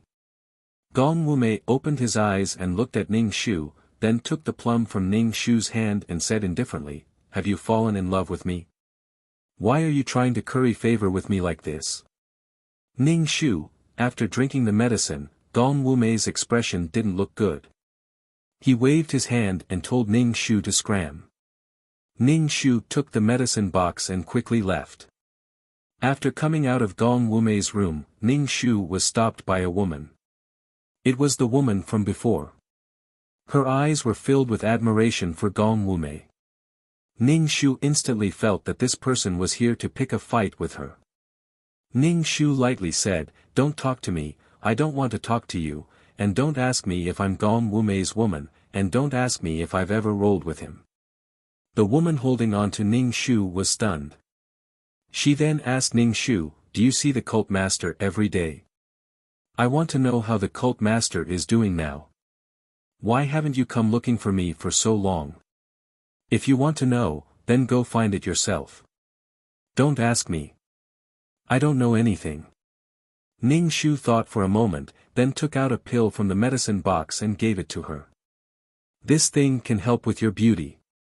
Here you go. The woman was stunned for a moment. She took the pill and said, thank you. Ning Shu saw that she casually put away the medicine bottle and knew that she wouldn't eat it. Ning Shu didn't care whether she ate it or not. She was just helping out casually. If the other party didn't accept it, Ning Shu wouldn't force it. She would save herself and the other party would save her. These were all pills that could nourish her qi and regulate her body. They were good for her body.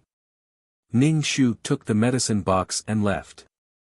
He returned to his room.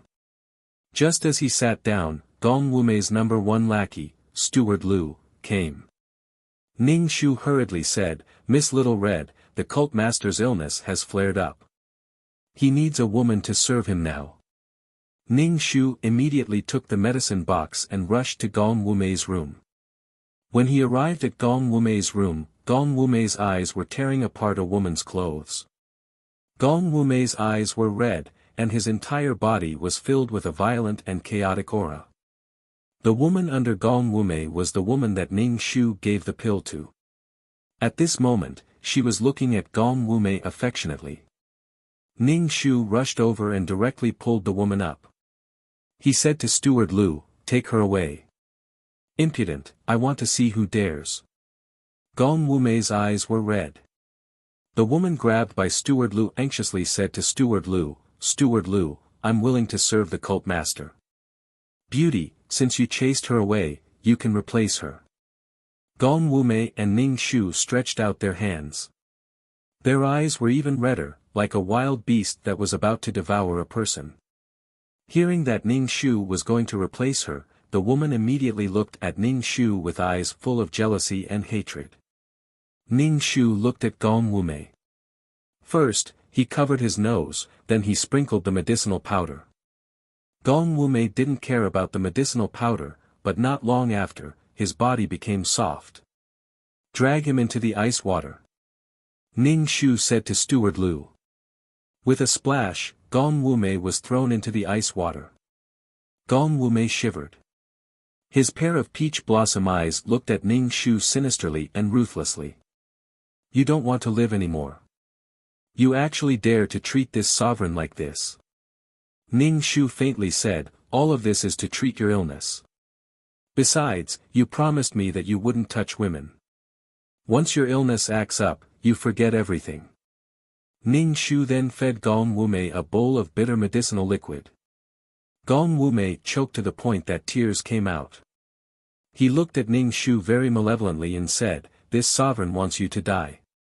Don't be angry." Ning Shu quickly inserted silver needles into Gong Wumei's head. "Later, your blood vessels will really burst." Gong Wumei's body was slightly shivering. Even the muscles on his body were moving. His expression was somewhat painful. However, his body was soft and he couldn't exert any strength. The current Gong Wumei was in a lot of pain. Ding, abuse points 10. Ning Shu, moi, you haven't seen me for so long. Did you miss me? 2333's voice sounded in Ning Shu's head. It made Ning Shu's ears ring. Ning Shu, scram, 2333, Ning Shu saw that Gong Wumei's head was smoking. He quickly added ice into the bathtub. Gong Wumei looked at Ning Shu with red eyes. "You better pray that you can see the sun tomorrow." Gong Wumei's voice was trembling. It seemed that he was enduring some kind of pain. Moreover, the little Gong Wumei was still very perky. Ning Shu inserted some silver needles into Gong Wumei's arm. Then, he fed Gong Wumei 2 bowls of medicinal liquid. Gong Wumei was very tired. His shining peach blossom eyes were dim. Ning Shu fed Gong Wumei medicine every hour. This made Gong Wumei's face turn green. "Sect leader, are you feeling better?" Ning Shu asked Gong Wumei with a professional expression. "Is the qi still running around in your body?" Gong Wumei frowned. He shook his head and said, "Much better. It doesn't seem like the conflict is that bad." "That's good." Ning Shu nodded. Then, he removed the silver needles from Gong Wumei's arm and head. Ning Shu knew that it wasn't because of his treatment. It was because Gong Wumei's body was weak. He didn't have the strength to circulate his qi. The more he circulated his qi, the greater the conflict in his body. "Sect leader, every time you open it, you have to hold it in. Don't release it. Do you understand? Hold it in, hold it in." Ning Shu said to Gong Wumei. What he meant was that when Gong Wumei wanted to release, he had to hold it in. When he wanted to ejaculate, he had to hold it in. Why? Gong Wumei looked at Ning Shu maliciously. Although he didn't rely on intercourse with a woman to get through the crisis this time, it made Gong Wumei feel exceptionally painful. He didn't have the pleasure of intercourse with a woman at all. Gong Wumei looked at Ning Shu with an extremely unhappy gaze.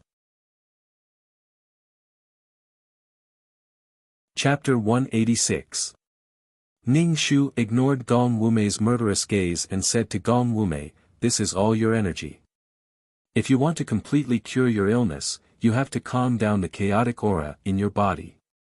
You also have to repair your body that was damaged by the aura. The loss of your profound qi is not good for your body. Ning Shu started to talk nonsense. Gong Wumei was livid and didn't say anything. Then Ning Shu smiled wickedly. Then what should I do now? It can't be like this forever. Gong Wumei pointed at his crotch and slightly raised his chin. Ning Shu said ambiguously, "You're responsible for making it go down." Ning Shu, huh? Endure it. Didn't I say that you have to endure it in the future? If you really can't stand it, you can rub it off yourself. But you must not release it. You must not. Ning Shu didn't look embarrassed at all. Gong Wumei lay softly beside the bathtub and looked at Ning Shu. Are you a woman or not? I'm a doctor. Men and women are nothing in my eyes. Ning Shu was very calm. Gong Wumei frowned tightly and seemed to be very uncomfortable. Ning Shu encouraged Gong Wumei. Come on, come on. Endure it. Gong Wumei was a martial artist after all. The effect of the bone-softening powder soon disappeared. When Gong Wumei stood up from the bathtub, Ning Shu took the medicine box and ran away. She didn't dare to face Gong Wumei when he was fine. Usually, Ning Shu didn't dare to get close to Gong Wumei. When Gong Wumei was distracted, she poured him many bowls of medicine with Coptis chinensis. She was afraid that Gong Wumei would punish her later. Probably because Gong Wumei was used to being unrestrained in the past, even if he wasn't sick, he still wanted to have sex with women. Every time he wanted to have sex with a woman, Ning Shu would appear and nag at Gong Wumei to endure it. Endure it. You're releasing your profound qi. Endure it, you can't have sex. If you do that, all your previous efforts will be wasted. Are you a man or not? If you can't control your crotch, you're a failure. Do you want to be a failure? Every time Gong Wumei was aroused, Ning Shu would nag at him, which made Gong Wumei feel like he was going crazy. There were countless times when he wanted to reach out and break this woman's neck, but when he thought of his internal injuries, Gong Wumei restrained himself. Sometimes, Gong Wumei's little brother was in high spirits for the whole day, and he had to hold it in and not release it. Then, the time he stood erect was a little too long, which made Gong Wumei's face turn blue. The most obvious manifestation was that Gong Wumei's chin had acne. His hormones were out of balance, and his little brother's walking posture was very strange when he stood up. Ning Shu's heart was also very bitter. She didn't know how long she could coax him. Every time Gong Wumei's internal injuries acted up, Ning Shu would throw him into a bathtub with floating ice cubes. She mixed the bone-softening powder in the medicine in advance. Otherwise, if Gong Wumei went crazy, she would be in trouble. Every time Gong Wumei's illness acted up, it was very scary. Ning Shu could only continuously feed him medicine. These medicine were all mixed with the bone-softening powder. Ning Shu found that when Gong Wumei's internal injuries acted up, the symptoms of qigong deviation would be reduced a lot. To put it bluntly, it made him have no strength to go crazy. On the surface, Ning Shu still had to pretend to be confident. In fact, there was only one way to treat Gong Wumei's internal injuries, and that was to abolish his martial arts. However, Ning Shu didn't dare to say it. Once she said it, Gong Wumei would abolish her first. At that time, she had bragged that she could cure him. Now, if she told Gong Wumei that she wanted to abolish his martial arts, Gong Wumei would kill her countless times. As the leader of the devil sect, not having martial arts was simply seeking death. Even if Gong Wumei endured the pain of his internal injuries, he would never abolish his martial arts. Ning Shu would wait for those righteous sects to attack Wuyang Palace. At that time, she would take advantage of the chaos to escape. Beauty, come here. Gong Wumei beckoned to Ning Shu. Ning Shu slowly walked to Gong Wumei's side. Suddenly, she smelled a strange smell on Gong Wumei's body. It smelled like he had peed in his pants. Gong Wumei's smile was devilishly charming and languid. An emerald green hairpin rotated around his jade-white fingertips. Gong Wumei extended his hand and inserted the hairpin into Ning Shu's hair bun. He faintly said, "This hairpin is perfect for you." Ning Shu immediately felt her hair stand on end. She felt that this guy was up to no good. Ning Shu really wanted to pull out the hairpin and throw it away. Gong Wumei elegantly sat on the chair. His peach blossom eyes stared blankly at Ning Shu. Ning Shu asked, "Do you have any business with me?" "I just want to ask, what did you add in the medicine?" Gong Wumei lazily asked. Ning Shu's face trembled. Could it be that he discovered that the cartilage in the medicine was scattered? Ning Shu very calmly and confidently said, "I didn't add anything." "Beauty, you are not telling the truth."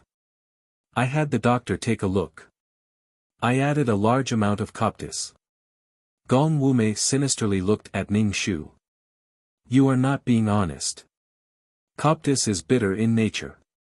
However, to clear away heat and detoxify, I specially added coptis. The other doctor said that you cannot eat this coptis. Don't worry, everything I do is for your own good."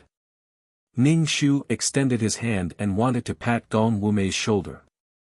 However, once he got close to Gong Wumei, Ning Shu smelled a strange smell. Ning Shu retreated 2 steps. "Don't you take a shower? Why do you have the smell of urine on your body?" Gong Wumei's face immediately distorted, and his face was filled with killing intent. "Beauty, you can eat whatever you want, but you can't speak whatever you want. Previously, you said that I have bad breath, and now, you are saying that I have the smell of urine on my body. Tell me, how should I punish you?" Ning Shu asked, "Sect Master, I am speaking the truth. If there is anything wrong with you, just tell me. The smell on your body, only eunuchs who can't stop urinating would have this smell. You are in perfect condition, so why do you have this smell on your body?" When Gong Wumei heard Ning Shu comparing him to eunuchs, his face became ashen and sinister. "You can give it a try if I am a eunuch or not." "No need, I am just worried about you." "It's fine as long as you are fine." Ning Shu waved his hand. "Take a shower more often. I am speaking the truth. Your body really has a smell. If there is anything, you can come and look for me." After Ning Shu finished speaking, he immediately left. Then, he heard a crackling sound in the room. He reckoned that it was Gong Wumei who was smashing things. Then, Gong Wumei roared, causing the disciples of the Devil's sect to rush into Gong Wumei's room. They thought that something happened to their respected sect master. Ning Shu stopped his footsteps. What is Gong Wumei's situation now? Could it be that Gong Wumei's that thing was broken? Could it be that he was holding it back? This is impossible, right? The male lead is awesome, even if he is missing an arm or a leg, he can't do it. Could it be that he was really holding it back for a while? Ning Shu used the excuse of preserving his vitality to let Gong Wumei have less intercourse. He also had the intention of tormenting him. Then, Ning Shu felt that it was impossible. It was just a period of time when he did not have sex. How could he hold it back? What would a virgin like him think? However, seeing that Gong Wumei was so irritable, it was better to put more poison on his body. He had to think about his own life. Chapter 187. Now, when Ning Shu had nothing to do, he would pack his bags. Calculating the time, those righteous sects that claimed to be upholding justice in the world, under the leadership of the Wulin Alliance Master, should be coming to attack the Devil sect soon. Moreover, the current Gong Wumei was very irritable. Ning Shu did not dare to approach Gong Wumei. When he had nothing to do, he would smash the things in the room, or kill a maid. Anyone who provoked Gong Wumei would not have a good ending. Ning Shu was quite afraid in his heart. He touched the tiger's butt but did not dare to admit it. He was afraid that Gong Wumei would pounce on him. He was not afraid of death, but he was afraid of being pushed by a man. Moreover, the female lead could casually seek death. Ning Shu reckoned that Gong Wumei was angry because of the encirclement of the righteous sections. "Miss Little Red, the sect leader is looking for you." Steward Lu came to find Ning Shu again. Now, Ning Shu was afraid to see this guy. This guy was loyal and devoted to Gong Wumei, causing Ning Shu to want to throw a bag of poison at him. What he was afraid of really happened. Ning Shu followed Steward Lu to Gong Wumei's room with a serious face. The door was closed, which made Ning Shu very surprised. This was because Gong Wumei was very coquettish. Even when he was having sex, he would not close the door. Why would he close the door in the middle of the day? Ning Shu suddenly did not want to go in. "I reckon your sect leader is asleep, so I will leave first." Ning Shu turned around and was about to leave. Steward Lu stopped Ning Shu and said, "The sect leader is waiting for you inside." Ning Shu glanced at Steward Lu's sword hanging on his waist and silently turned around. Steward Lu opened the door and let Ning Shu in. Ning Shu clenched the poison in his heart and slowly walked in. As soon as Ning Shu entered, Steward Lu, who was outside, immediately closed the door. Ning Shu suddenly had a bad feeling in his heart.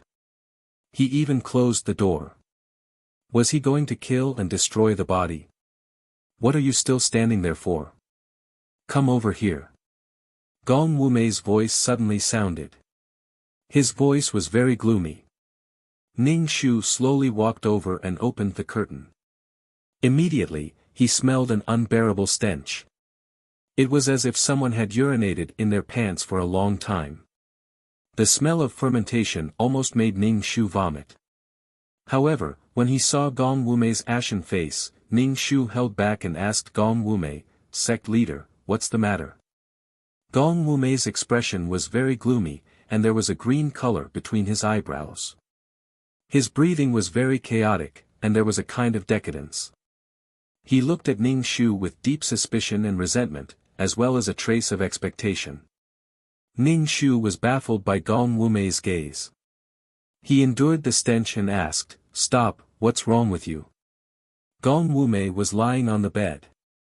Moreover, his body hadn't moved since Ning Shu came in. He was like a half-lying statue on the bed.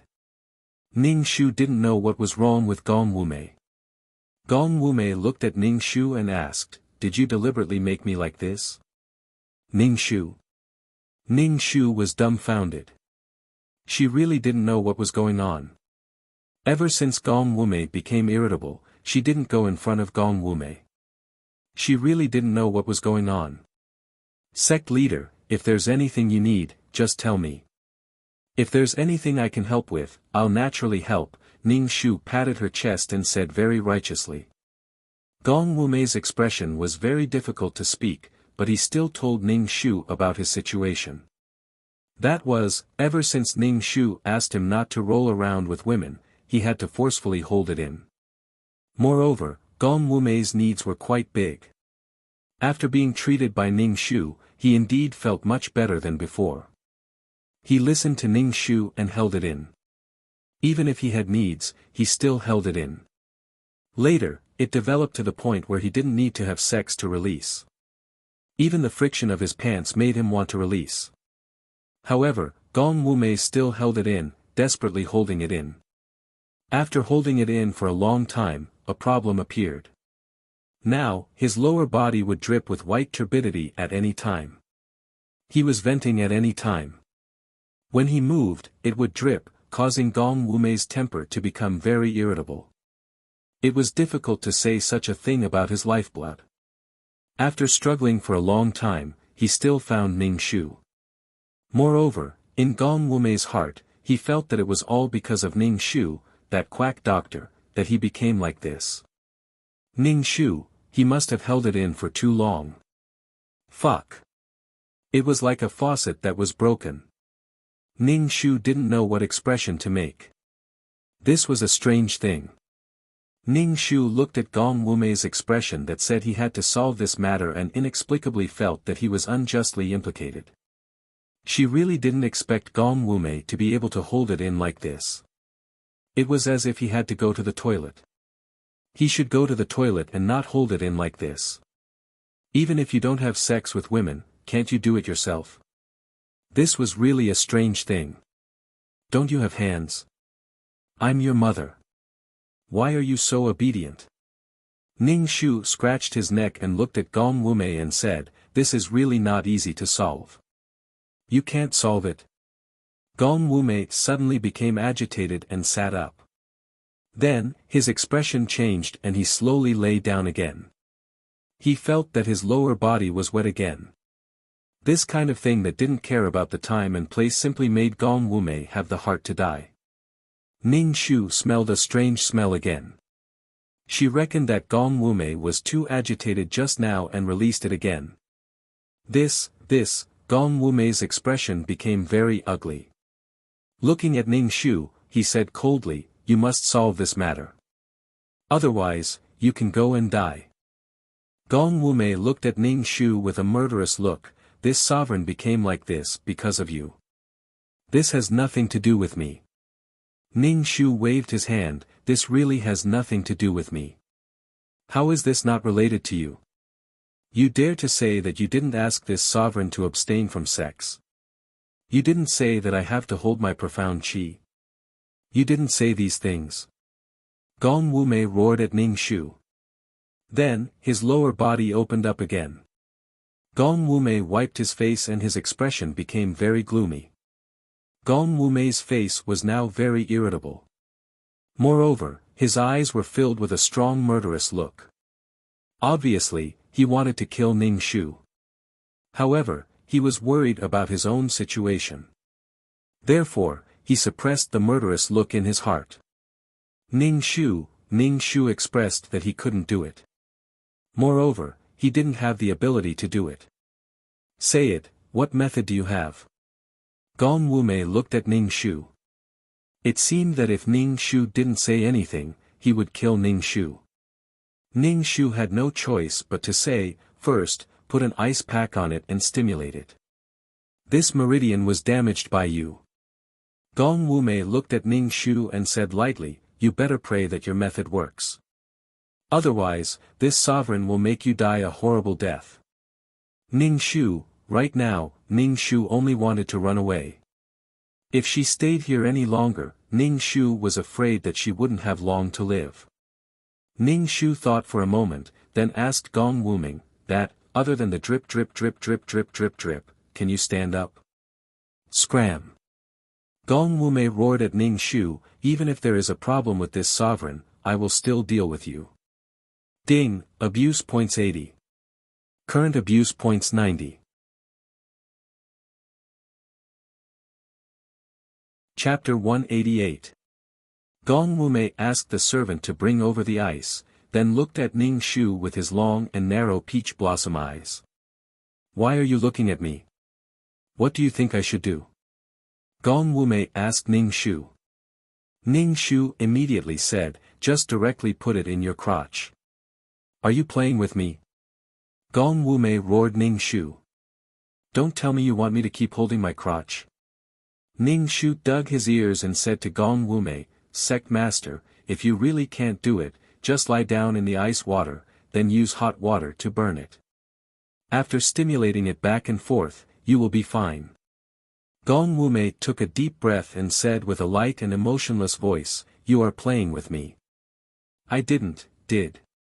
Before Ning Shu could finish his words, a figure flashed in front of his eyes, and then his neck was grabbed by someone. Gong Wumei's face was sinister, and his hot breath hit Ning Shu's face. Don't think that I can't bear to kill you.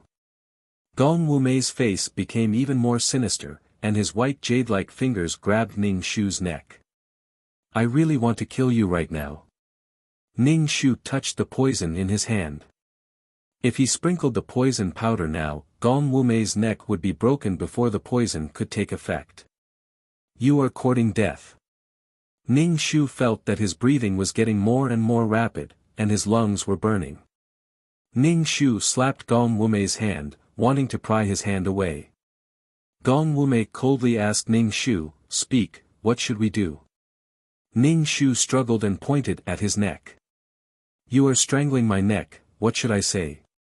Gong Wumei coldly snorted and let go of Ning Shu's neck. Ning Shu violently coughed and even choked on his tears. However, he was very happy in his heart. Just now, he had smeared the poison on Gong Wumei's hand. "Fuck, you want my life? Serves you right to be a eunuch." Gong Wumei looked coldly at Ning Shu, who was sitting on the ground. "Speak.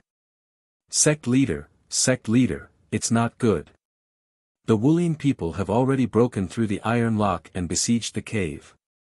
Steward Lu hurriedly rushed in and shouted at Gong Wumei. A look of shock flashed across Gong Wumei's face. "How did they pass through the iron lock?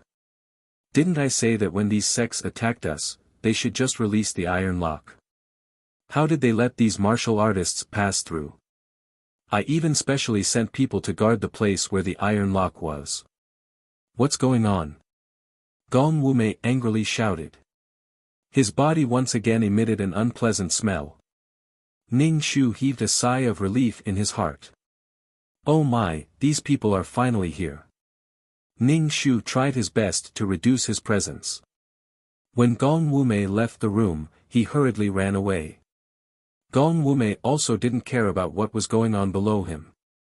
Now that these people were fighting at the entrance, Gong Wumei walked 2 steps, then came back and grabbed Ning Shu's collar and walked towards the entrance of the cave. Ning Shu was speechless. What was the use of bringing a virgin like her in this kind of situation? She wasn't even fighting, so what was the point of bringing her along? Ning Shu really wanted to die. When they arrived at the entrance of the cave, they saw a lot of people gathered at the entrance. These people were all wearing different clothes. There were even some people who were carrying flags with their sects written on them. The people of the Devil sect were resisting the attacks of these righteous sections. When they saw their sect master coming, they immediately shouted, "Sect master." Both sides tacitly stopped their attacks. Gong Wumei looked at these people with an ugly expression. He had clearly made arrangements, but these people were still able to pass through the iron lock. Unless there's a traitor. Gong Wumei's gloomy eyes swept across the faces of the Devil sect disciples. Ning Shu wanted to leave, but at this time, Gong Wumei still didn't let go of her collar. Looking at the confrontation between the two sides, Ning Shu's legs felt weak. If she had mastered peerless martial arts, she would be able to rush into the crowd with a barbed whip. But now, her delicate body was weak, and Ning Shu felt short of breath. "Fuck, does Gong Wumei want to drag me down with him?" A person from the righteous sects walked out. This person was wearing blue clothes and held a sword in his hand. He just stood there and gave people a sense of righteousness. He was the handsome Wulian Alliance master with sword-like eyebrows, bright eyes, and a straight nose.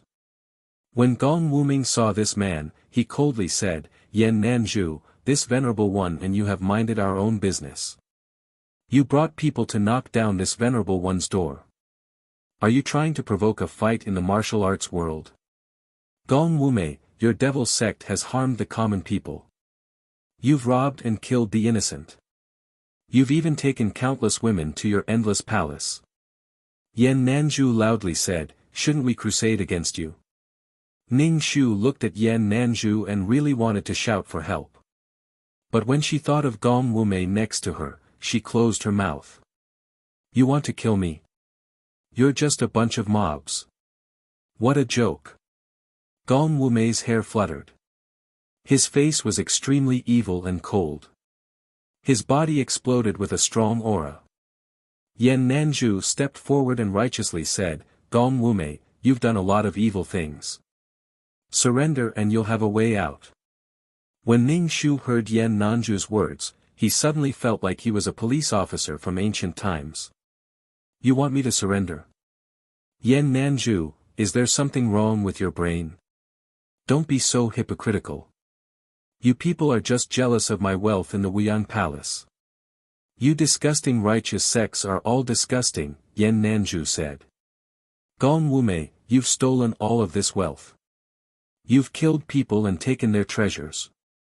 Yan Nanju frowned and said. Gong Wumei laughed out loud. This venerable one came here to rob. What are you doing now? Aren't you also robbing? This is different. Yan Nanju shook her head and said. What's the difference? It's because you're using the banner of justice. What you're doing is also the actions of my sect. Gong Wumei sneered. Ning Shu was speechless. Fuck, why don't you guys fight? Why are you talking so much? What's the point of talking so much? Alliance Master Yen, let's directly destroy the demon's den and return the world to peace. That's right. The people of the demon sect kill people like flies. It's useless to talk to him. These people are hopeless. On the side of the righteous sects, it seemed like they couldn't stand the two of them chattering non-stop. They wanted to directly attack and were ready to make a move. Ning Shu stood beside Gong Wumei and felt Gong Wumei's body trembling slightly. His eyes were red. Although his aura was strong, it was very messy. Gong Wumei's internal injuries were acting up. Gong Wumei, since you can't change your demonic nature, don't blame me for being impolite. Everyone, listen up. Kill the disciples of the demon sect and capture Gong Wumei alive. If you can't capture him alive, just kill him. Kill. Destroy the demon's den, kill. Uphold justice. The righteous sects shouted their slogans as they swarmed towards the disciples of the devil sect. The two sides were engaged in a fierce battle. Gong Wumei and Yan Nanju looked at each other from a distance. They didn't make a move for the time being and just watched the two sides fight. Ning Shu was speechless. How was she supposed to run?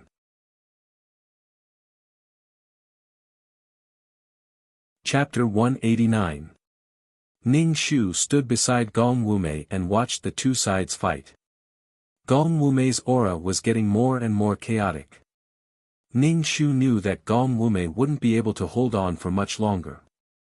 Ning Shu was afraid that Gong Wumei would push her to the ground to suppress his internal injuries in front of so many people. However, Gong Wumei didn't seem to have such an intention. If she wasn't careful, she would lose her life. Yan Nanju held a long sword in her hand and stared at Ning Shu. Ning Shu asked, "Who are you? Are you the girl that Gong Wumei kidnapped?" Ning Shu nodded. She wanted to say yes, but Gong Wumei hugged her. She immediately smelled the disgusting smell of urine. She wanted to escape from Gong Wumei's embrace, but Gong Wumei held her tightly. Gong Wumei sneered and said to Yan Nanju, "This is not a girl that I kidnapped. She is the saintess of my sect." Ning Shu, PFFF, how did she become the saintess of the demon sect? Ning Shu immediately looked at Yan Nanju and shook her head. Gong Wumei moved closer to Ning Shu and said coldly, "If you don't listen to me, I will kill you right now." Ning Shu shut her mouth and looked at Yan Nanju with a righteous and innocent expression.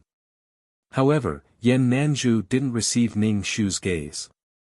When she heard Gong Wumei say that Ning Shu was the saintess of the demon sect, she immediately looked at Ning Shu with a look that said, "You are a beauty, why are you a thief?"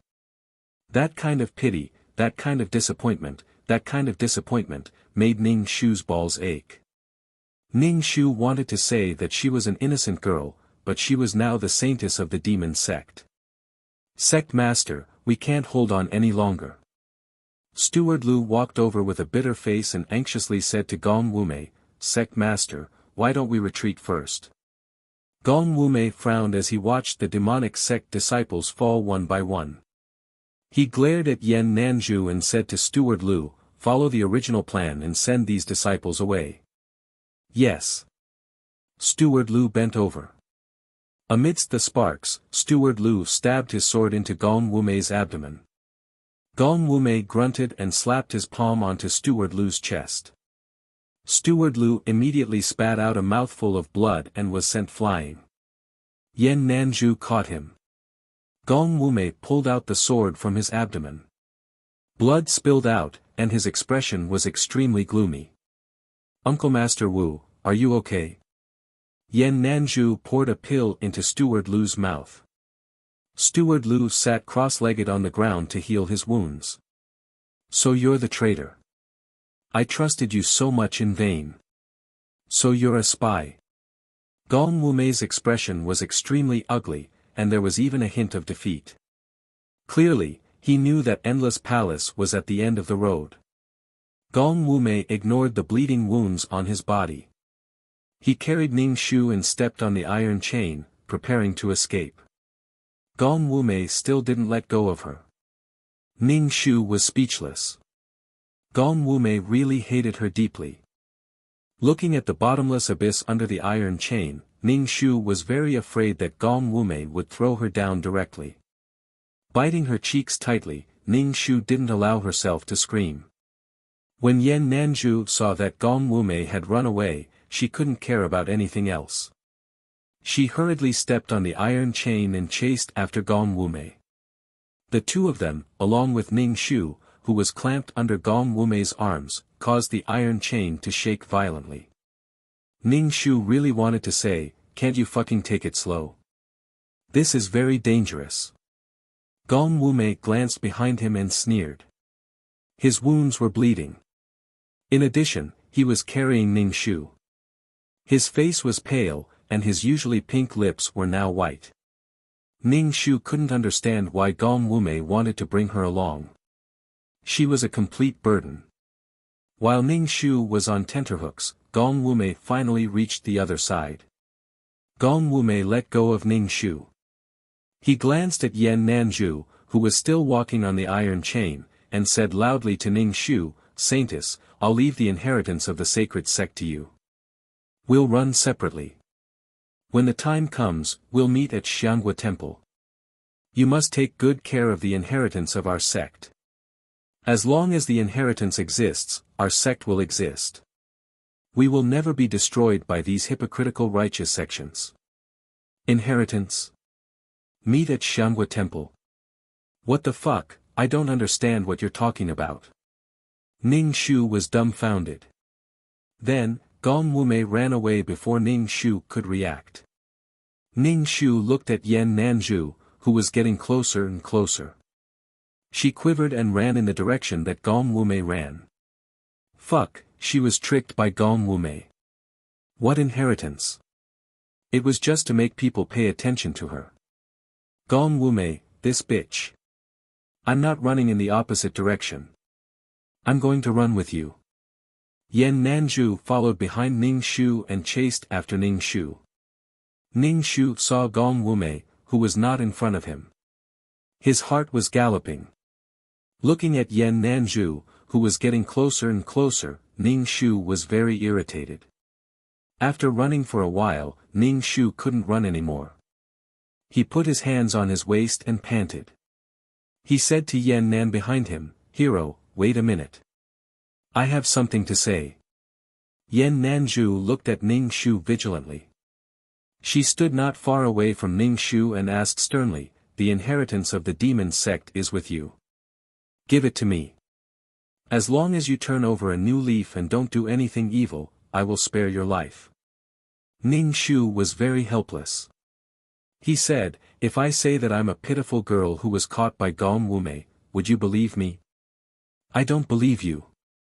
If you were caught by him, Gong Wumei wouldn't care about your life or death. But when he escaped, he still took you with him. It's obvious that he cares about you. Give me the inheritance of the demon sect." Yan Nanzhu's face was righteous. She pointed her sword at Ning Shu. "Otherwise, don't blame me for being rude." Ning Shu, his heart was tired. "I really don't have any inheritance. You should go and catch Gong Wumei now. I'm just a weak girl who can't carry anything. Gong Wumei is the leader.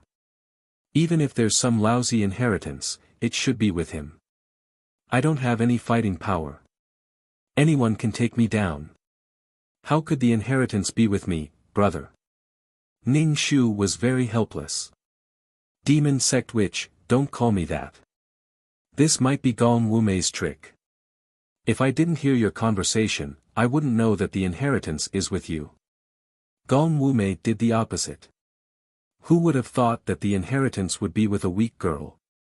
Yan Nanju pointed her sword at Ning Shu. Your demon sect has harmed the common people and killed innocent people. Such a demon sect, such an inheritance shouldn't exist. Give it to me. Ning Shu, Bao Bao's heart was really bitter.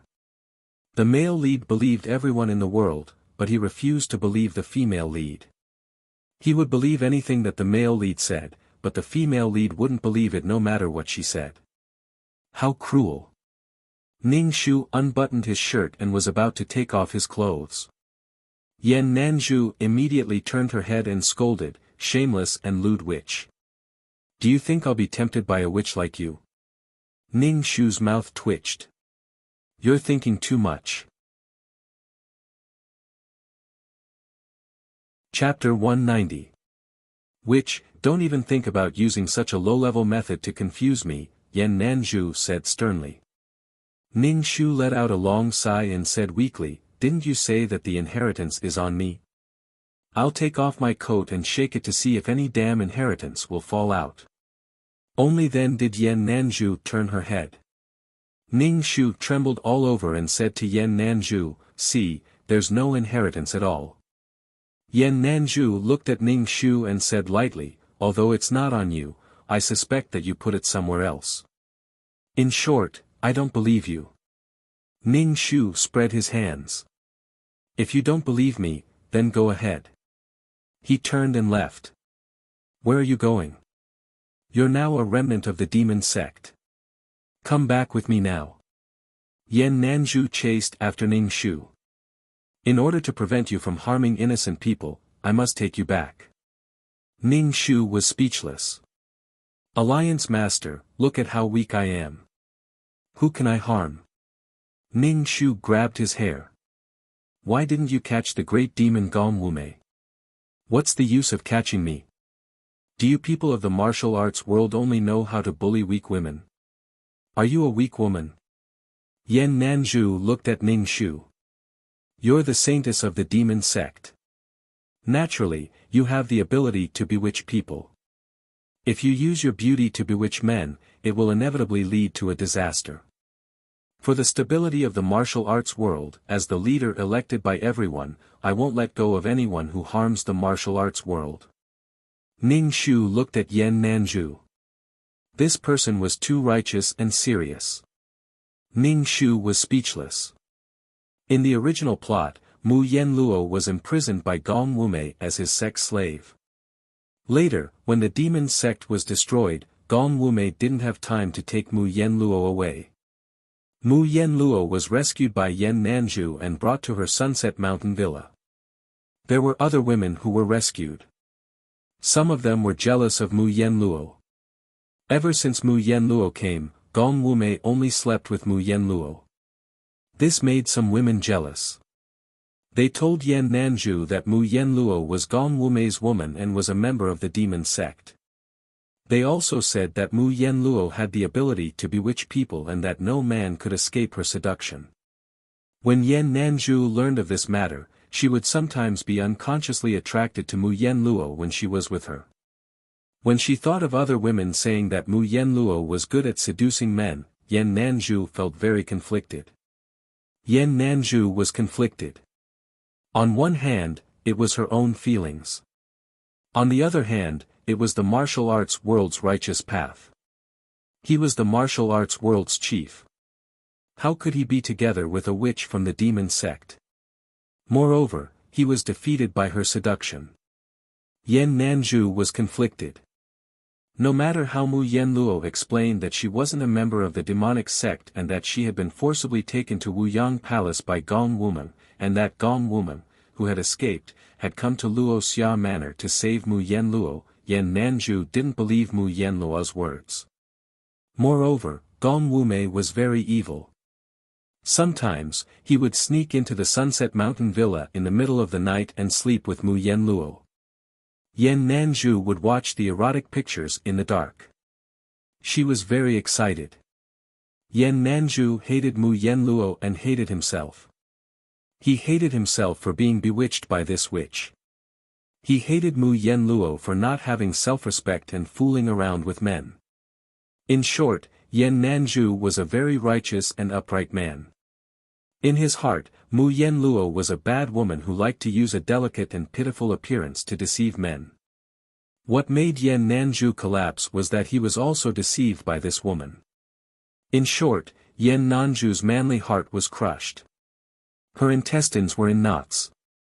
Anyway, she was so entangled that she almost followed Gong Wuji's path of Qigong deviation.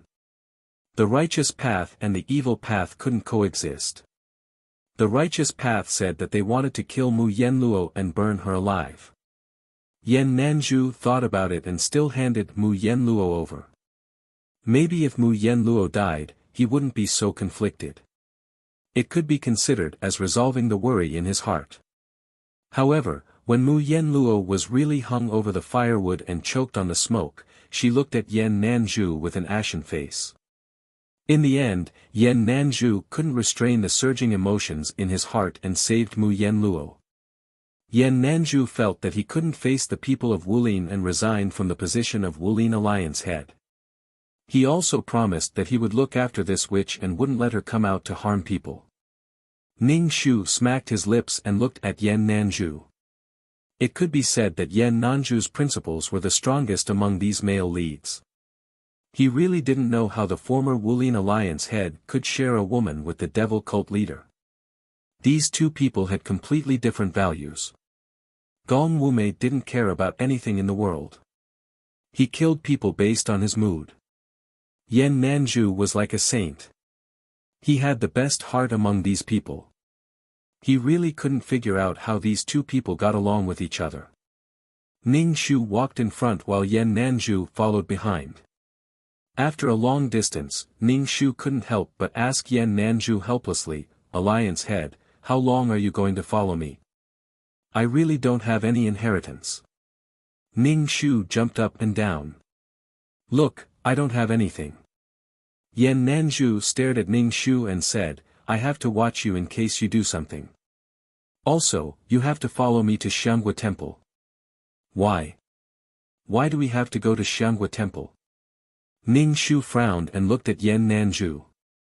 "I have to go back and find my master." "You have a master? Is the former devil cult leader still alive?" Yan Nanzhu looked a little worried. Ning Shu was speechless.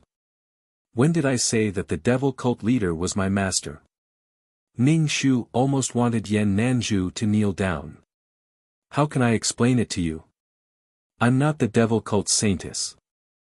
Yan Nanzhu didn't seem to hear Ning Shu's words at all. Or perhaps she chose to ignore them. Ning Shu said, "You have to follow me to Xianghua Temple." Ning Shu thought, "My heart is about to break down. Why do we have to go to Xianghua Temple?" Ning Shu asked weakly. Yan Nanzhu glanced at the half-dead Ning Shu and said indifferently, "Didn't Gong Wumei agree to meet you at Xianghua Temple? I have to catch her. Gong Wumei is too dangerous." Ning Shu looked up and rolled his eyes. Gong Wumei was just joking. "Do you really think he'll wait for me there? You're still naive and cute. Even if it's fake, I have to go.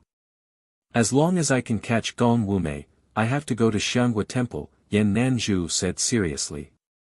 "You have to come with me," Yan Nanzhu said. "I have to keep an eye on you. I can't let you run away and harm the innocent." How could she harm the innocent? "No matter how despicable you are, I still have to find my master.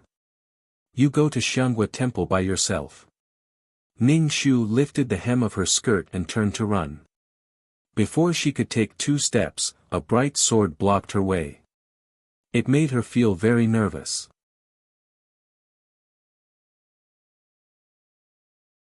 Chapter 191. Ning Shu used his fingertips to hold the cold, shiny sword. He moved to the side and smiled. "Hero, let's talk this out. Why do you have to be so impulsive? Isn't it just going to Xiangua Temple? I feel like I've been too unlucky recently. I need to burn some incense to get rid of the bad luck. Plus, to prove that I'm a good girl and not a demon saintess, I'll help the leader catch Gong Wumei, the big demon. I'll do that to restore the discipline of the martial arts world, Ning Shu said righteously. Yan Nanzhu put down the sword and put it back into the scabbard. You really are from the demon's sect. You have a glib tongue. No matter what you say, I won't believe you. The people of the demon's sect are good at bewitching people. Lying is their second nature. They do dirty things, Yan Nanzhu said coldly. Ning Shu thought, Ning Shu was forced to follow Yan Nanzhu to Xiangua Temple. Ning Shu did not think Gong Wumei would go to Xiangua Temple. Along the way, Ning Shu's appearance caused a bit of a commotion. There were always some bullies who wanted to kidnap women. Yan Nanzhu relied on her powerful martial arts to prevent the bullies from touching Ning Shu's hair. But Yan Nanzhu's face was getting darker and darker. She looked at Ning Shu and coldly said, You really are a demon. You can bewitch men wherever you go. Ning Shu was sitting next to the fire and eating a chicken leg. He threw the bone away and wiped his greasy mouth. He coldly said, I don't like what you're saying. Aren't you the one who bewitched all those men? Yan Nanzhu stared at Ning Shu. The flickering flames were reflected in his bright eyes, making his eyes look even more dazzling. Ning Shu stretched lazily and said indifferently, Instead of saying it's my problem, why don't you say it's the men's problem? I've been like this since I was young, and I've always been this beautiful. My looks were given to me by my parents, and I didn't hurt anyone because of my looks. Instead, it's men who want to snatch me away because I'm beautiful. It's obviously the men's fault, so why are you blaming me? Men are lustful, and you're blaming me for being beautiful. Alliance leader, why don't you scold those men for bullying women and children?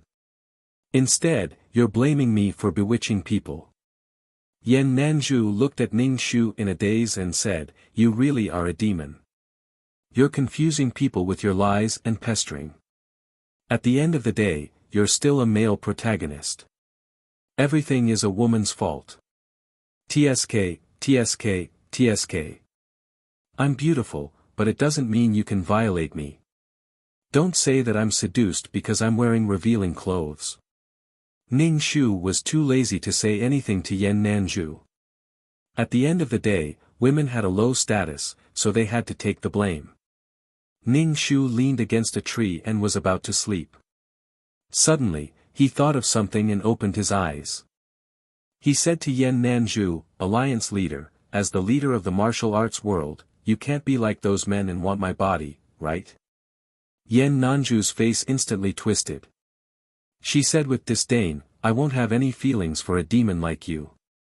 I'm particular about mutual love. That's good. I was afraid you would be bewitched by my beauty and do something stupid, Ning Shu said happily. Yan Nanzhu was speechless.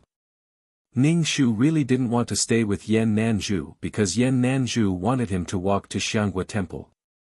Ning Shu didn't know where Xiangua Temple was, but after walking for a few days, Ning Shu couldn't walk anymore. His feet had blisters and he felt terrible. She suspected that this guy was deliberately torturing her because he couldn't stand a demon like her. Why don't we get a carriage? Ning Shu asked Yan Nanzhu while panting. Yan Nanzhu was expressionless. She wiped the sweat on her face and said, I came out in a hurry and didn't bring any money. Besides, why would I bring money to encircle the demon sect? Ning Shu said, Why don't you sell your skills and make some money? We can pretend to be brother and sister. We won't have any money to travel when we look for our relatives. You can go play a big knife and do a good job. Maybe you can even get some money. Yan Nanzhu's face turned serious. She looked very dignified and righteous. Martial arts are used to maintain the stability of the martial arts world, not for this. I'm the alliance leader of the martial arts world. I can't ruin the reputation of the martial arts world. Ning Shu was speechless. She was so serious that it was too rigid. I'll let you live the life of an ordinary person and experience how difficult it is. You people of the demon sect kill people without batting an eye. These ordinary people are innocent. Yan Nanzhu looked at Ning Shu. Your nature is not bad. Why did you become the saintess of the demon sect and help the evildoers? Ning Shu was speechless. Get lost. I don't want to talk to you. When Ning Shu arrived at the foot of Xianghua Temple, he was already using crutches. His shoes were so broken that 3 of his toes were exposed. Ning Shu's face was covered in a layer of dust and he was in a sorry state. Ning Shu's heart ached. This was the result of not being able to fight. If he had martial arts, he would have fought with Yan Nanzhu and left. He wouldn't have bitterly followed Yan Nanzhu to Xianghua Temple. Did Gong Wumei say where you'll meet up? Yan Nanzhu asked. Yan Nanzhu was also in a sorry state. Her blue clothes were covered in mud, and the color of her shoes couldn't be seen. Her hair was so dirty that it stuck together. In any case, she looked very sloppy. Ning Shu said indifferently, Gong Wumei didn't tell me where we'll meet up. Are we going to wait at Xianghua Temple? Yan Nanzhu nodded. Then, Ning Shu asked, if Gong Wumei comes, are you going to leave with Gong Wumei and do evil things with Gong Wumei? Ning Shu immediately raised his hand and swore, I swear, I will never do anything that offends the heavens with Gong Wumei, and I will never return to the demonic sect again. Otherwise, I will die a horrible death. Alliance Master, is this okay? Along the way, Ning Shu swore countless times. Ning Shu and Yan Nanzhu stayed at Xianghua Temple. Ning Shu finally took a bath and poked the blisters on his feet with a needle. Suddenly, the door opened with a bang. Ning Shu, who was holding the needle, trembled and stabbed his flesh. Damn it! Ning Shu raised his head in anger and saw Gong Wumei standing at the door. His aura was violent, his eyes were malicious, and his lips were purple. He looked at Ning Shu with bloodshot eyes.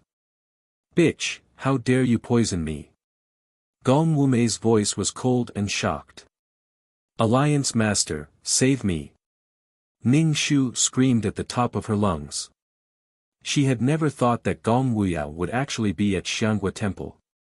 Previously, when Gong Wuyao was strangling her, she had already poisoned him. Now that Gong Wuyao's poison had flared up, he was waiting for her at Xianghua Temple. Was this considered walking right into a trap? Give me the antidote. Otherwise, I will kill you. Gong Wumei walked in. Ning Shu reached out and wanted to strangle Ning Shu's neck. Yan Nanzhu, who had just finished bathing, rushed over. When she saw Gong Wumei, she immediately got into a fight with him. Ning Shu crouched and prepared to run away. You two go ahead and fight. If one of you dies, there will be one less. Bitch, stop. When Gong Wumei saw that Ning Shu was about to run, he dodged Yan Nanzhu's attack. Ning Shu ran without looking back.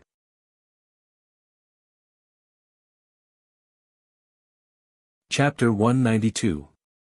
When Gong Wumei saw that Ning Shu had run away, he was extremely annoyed with Yan Nanzhu, who was pestering him. He roared angrily, get lost. With that, he chased after Ning Shu. Gong Wumei, as long as I, Yan Nanzhu, am here today, you can forget about escaping from my hands. Yan Nanzhu blocked Gong Wumei's path, and the two of them tangled in a fight. However, Ning Shu, who had run away, ran back. When Gong Wumei saw Ning Shu coldly shouted, give me the antidote. Ning Shu ignored him. Instead, he watched as a group of people entered the courtyard. The leader gritted his teeth and looked at Ning Shu. His voice was low and filled with hatred as he shouted, Mu Yen Luo. Hello, Your Highness. What a coincidence. Are you also here to offer incense? Ning Shu greeted Luo Junyan with a smile. He really felt like he was going to die. Why did he have to meet this guy? Mu Yen Luo, I will make you suffer a fate worse than death, Luo Junyan said through gritted teeth. Ning Shu was speechless. There were now Luo Junyan, Yen Nanzhu, and Gong Wumei in the courtyard. There were 3 Nanzhu Juns. Could it be that the 7 Calabash brothers were about to be gathered? Ning Shu looked at the wall, wondering if he could climb over it with his own ability. The fight between Yen Nanzhu and Gong Wumei also stopped. Gong Wumei and Ning Shu walked over, but Yen Nanzhu stopped them. Gong Wumei coldly mocked Yen Nanzhu. Have you fallen in love with this woman? Don't forget that she is the saintess of our saint sect. You are the leader of the martial arts world, yet you actually fell in love with someone from the devil's sect. Yen Nanzhu's expression didn't change. My target is you. As long as I kill you, I will naturally make sure that she can't harm anyone. Give me the antidote. Gong Wumei and Ning Shu said in a cold voice. Their crimson eyes were filled with thick hostility and killing intent, and their hair fluttered in the wind. They seemed to have crawled out of hell, and their entire body was surrounded by the unbearable smell of blood and urine. Ning Shu took a step back. What should he do now? Ning Shu was still thinking about how to escape when the sound of footsteps came from outside the yard again. The footsteps were orderly and heavy. Then, Situ Qingyu, dressed in armor, walked in, followed by a group of soldiers. As soon as Situ Qingyu came in, Luo Junyan almost jumped up like a cat whose tail had been stepped on. He pointed at Situ Qingyu and roared, "What are you doing here?" Situ Qingyu walked to Luo Junyan's side and reached out to stroke Luo Junyan's head. His voice was low and sexy, filled with passion. I heard that you came to Xianghua Temple. I'm here to protect you. I don't need your protection, Situ Qingyu. Get out of my way. Luo Junyan roared, his face red. Yes, you don't need my protection. I'm the one who wants to protect you, Situ Qingyu said very generously, overflowing with doting and crazy love. Situ Qingyu looked at Luo Junyan with strong feelings and a predatory gaze. The two of them stood together, and the atmosphere between the two of them was particularly strange. Yen Nanzhu and Gong Wumei's expressions were a little strange. Then, Gong Wumei laughed and said wickedly, so it's 2 men who like to walk the dry path and not the water path. Situ Qingyu looked at Gong Wumei with a sinister gaze. When his eyes met Gong Wumei's face, he paused and smiled. You're not bad either. I want to suppress you. Gong Wumei's face suddenly turned green as if he had swallowed a pile of feces. Situ Qingyu casually retracted his gaze. When his gaze swept past Ning Shu, his gaze paused. Gritting his teeth, Ning Shu shouted, Mu. Yen. Luo. Ning Shu wanted to cry. What was this? Ning Shu greeted Situ Qingyu. General, long time no see. How are you? Thanks to you, I'm doing very well.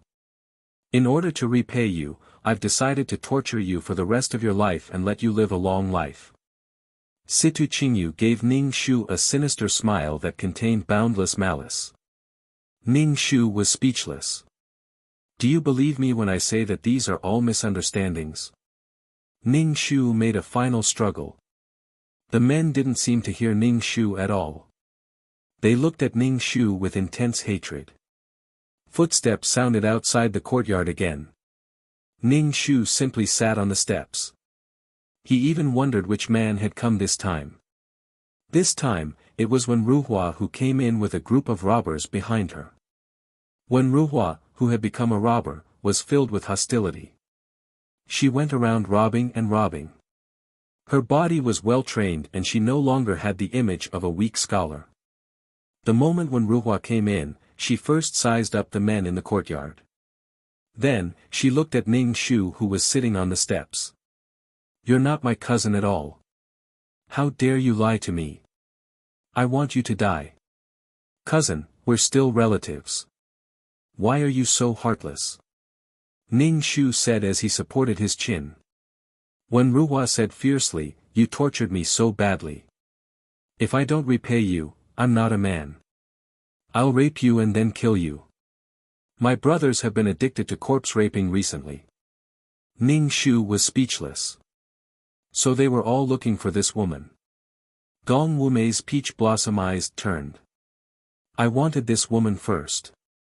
This woman poisoned me. Woman, you've really offended a lot of people. Gong Wumei and Ning Shu laughed viciously. Situ Qingyu stood up and stared at Gong Wumei. He said in a low voice, if you let me do it once, I'll give this woman to you first. Otherwise, the soldiers behind me won't agree. Gong Wumei wanted to stab this man to death. Situ Qingyu, you're really a disgusting man. Luo Junyan immediately shouted, looking disgusted. Situ Qingyu looked at Luo Junyan with a smile. From the beginning to the end, I only have you in my heart. However, his gaze swept across the faces of the men in the courtyard.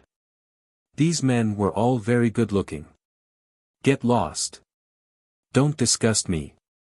Luo Junyan said irritably, as if he was jealous.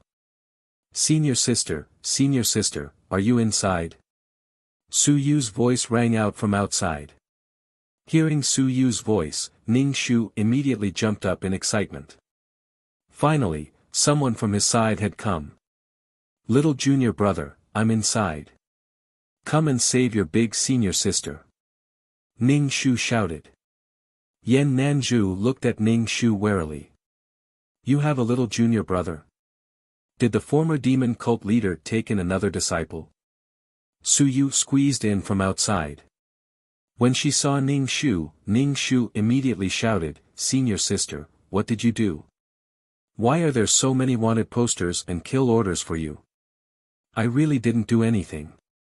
Trust me, I didn't do anything. Ning Shu didn't know what to say. Is Master here? Ning Shu asked. Then, he saw the miracle doctor in white enter. Seeing the miracle doctor, Ning Shu immediately shouted, Master. The miracle doctor glanced at Ning Shu. Don't be afraid. You're my disciple. I'll naturally protect you. Thank you, Master. Ning Shu smiled at the miracle doctor. The men looked at the miracle doctor unkindly.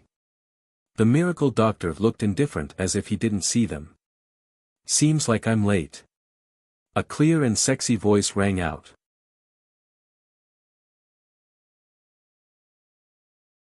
Chapter 193. Qi Xing came in with a folding fan in his hand and a gentle smile on his face. When he saw Mu Yenluo, a strange light flashed in his eyes as he sighed and said, You're really Mu Yenluo. You're still lying to me.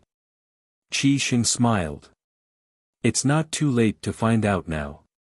Ning Shu looked up at the sky and let out a long sigh. The 7 Calabash brothers had gathered. Was it time to suppress her, the demoness? They were going to fight for the top of the Forbidden City. Chaotic footsteps could be heard from outside. A group of Jianhu people rushed into the courtyard.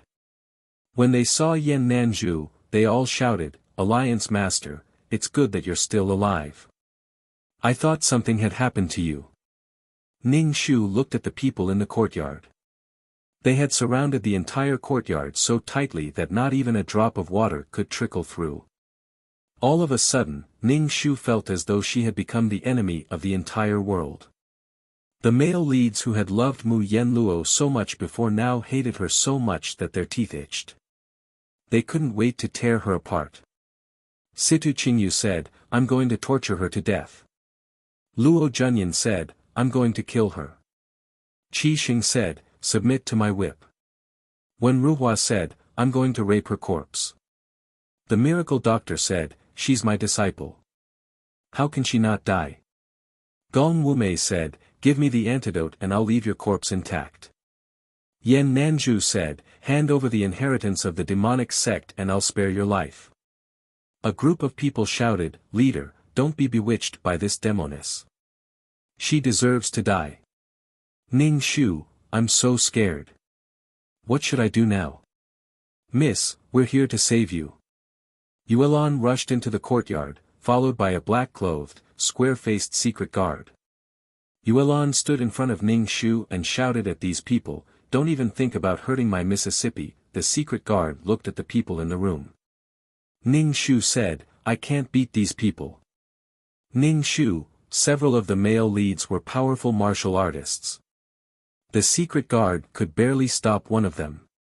With so many of them, he was probably useless. Ning Shu and Yuelan asked, "Why are you here?" Ning Shu couldn't figure out how the male leads had gathered together. But after thinking for a while, he realized that they had probably mixed together. At this time, the male leads had already shared Mu Yenluo, but now that she was the female lead, everyone had gathered together to kill her. The gap between people was not small at all. "Miss, you're now a demoness from the demonic sect who wants to kill you. You're also wanted by the Imperial Court. Knowing that you're here, we came to save you." Ning Shu, mentally tired. Looking at these men who were eyeing him covetously, Ning Shu coughed and said, "Everyone, be quiet. I want to say something." Ning Shu was about to go down the stairs when he missed a step. With a thud, the back of his head hit the stairs. Then, he instantly felt his soul eject from his body. Ning Shu floated in the air, looking at Mu Yenluo's lifeless body and the blood flowing out from the back of her head. "Ning Shu, what the fuck, she died just like that. She died just like that.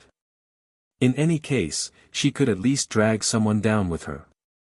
This kind of death was worthless. Miss. Yuelan hugged Mu Yenluo's body and shook it. Senior sister. Little Suyu ran over to check the pulse of the corpse, his face full of disbelief. "Senior sister, how did you die just like that?" A whirlpool appeared in the air, directly sucking in Ning Shu's soul. Ning Shu felt like his soul was about to be torn apart. When Ning Shu regained consciousness, Ning Shu saw that the surroundings were foggy. It was very similar to the system space. Ning Shu thought that he had returned to the system space. He weakly shouted, 2333 system sir, are you there? 2333 didn't answer her. Her surroundings were dead silent. Was there no sound at all? Ning Shu had a bad feeling in her heart. Why wasn't the system here? Where was she? Hey, system. Ning Shu shouted loudly. Her surroundings were empty, and her voice kept echoing in this misty place. What's going on? Ning Shu was a little flustered. This isn't the system space. If this isn't the system space, where did he come to? Ning Shu's heart was in a panic. Although he was a soul, Ning Shu could still feel danger approaching.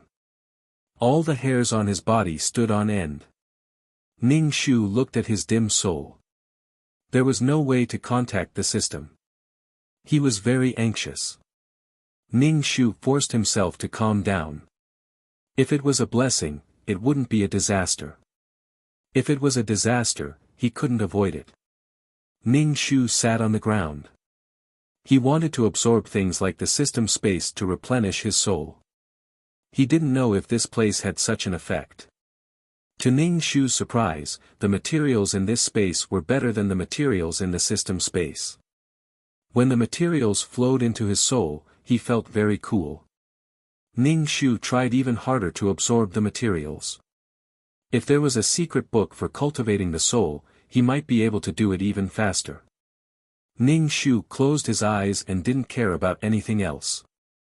After an unknown amount of time, Ning Shu suddenly heard 2333's voice in his head. Ning Shu, can you hear me? I can hear you. Ning Shu hurriedly said. 2333's voice was sometimes far and sometimes close. It was as if the signal was bad. Good, I'll send you back now. 2333's voice carried with it the sound of static. It was as if something was interfering with it. Before Ning Shu could react, it was as if his consciousness was taken away. He didn't know anything. So weak. This was Ning Shu's last thought. When Ning Shu woke up again, he was in the system space. It was the system space that gave him a sense of security. 2333 System Sir, what happened just now? Where was that? Ning Shu asked 2333. 2333's voice sounded very tired. That's not something you can know now. To put it simply, you destroyed the plot. The law of heaven and earth realized that you are like a virus and decided to let you be reborn. Let the plot return to the beginning and restart the plot. Ning Shu's hair stood on end as she said, if you hadn't sent me back, would I have been reborn like Mu Yenluo? When Ning Shu's soul was exhausted and there was no more Ning Shu in this world, she would have to replace Mu Yenluo in the plot. Fuck, I feel like I've been tricked by Mu Yenluo. Mu Yenluo wanted to find someone to replace her. Yes, you will be forced by the law of heaven and earth to continue the plot. 2333 said painfully. I used up all my energy to save you. I was almost thrown into the recycle bin. Oh my god, I was scared to death. Fuck, I was the one who was scared to death. Ning Shu was really scared. If this mission is so dangerous, why did you let me do it? Ning Shu asked 2333. I don't really know how dangerous this mission is. After all, I'm just an intern. I'll learn more in the future and be a qualified system sir. 2333 swore. Ning Shu.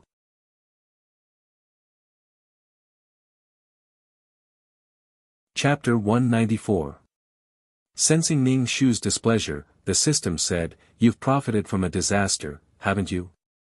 You've absorbed some primal chaos energy, which is the most precious thing in a plane. Primal chaos energy can form planes and worlds. Your soul is now very tough. But what about me? I don't have any energy left. I didn't get anything. I feel so wronged. 2333 sounded like he was about to cry. He sniffled as if he was about to cry. Ning Shu opened his mouth, but in the end, he comforted, don't worry. I'll get you whatever energy you need later. Ning Shu, you're the best. 2333 said happily. Ning Shu, let's see how many points I got this time. Ning Shu said helplessly. Okay. Ning Shu's information appeared in front of him. Serial number, 23333 name, Ning Shu age, 27 experience points, 50,000 soul value, 200 HP, 50 wisdom, 805 charm, 12 luck, 313 MP, 120 martial strength, 10 aptitude, 26 merit, 2 skills, 5th ring spear technique, trash fighting technique, trash entry level peerless martial arts honorable title, goddess of war quest completion, 100. Obtain 20 attribute points. Ning Shu looked at the 50,000 points this time.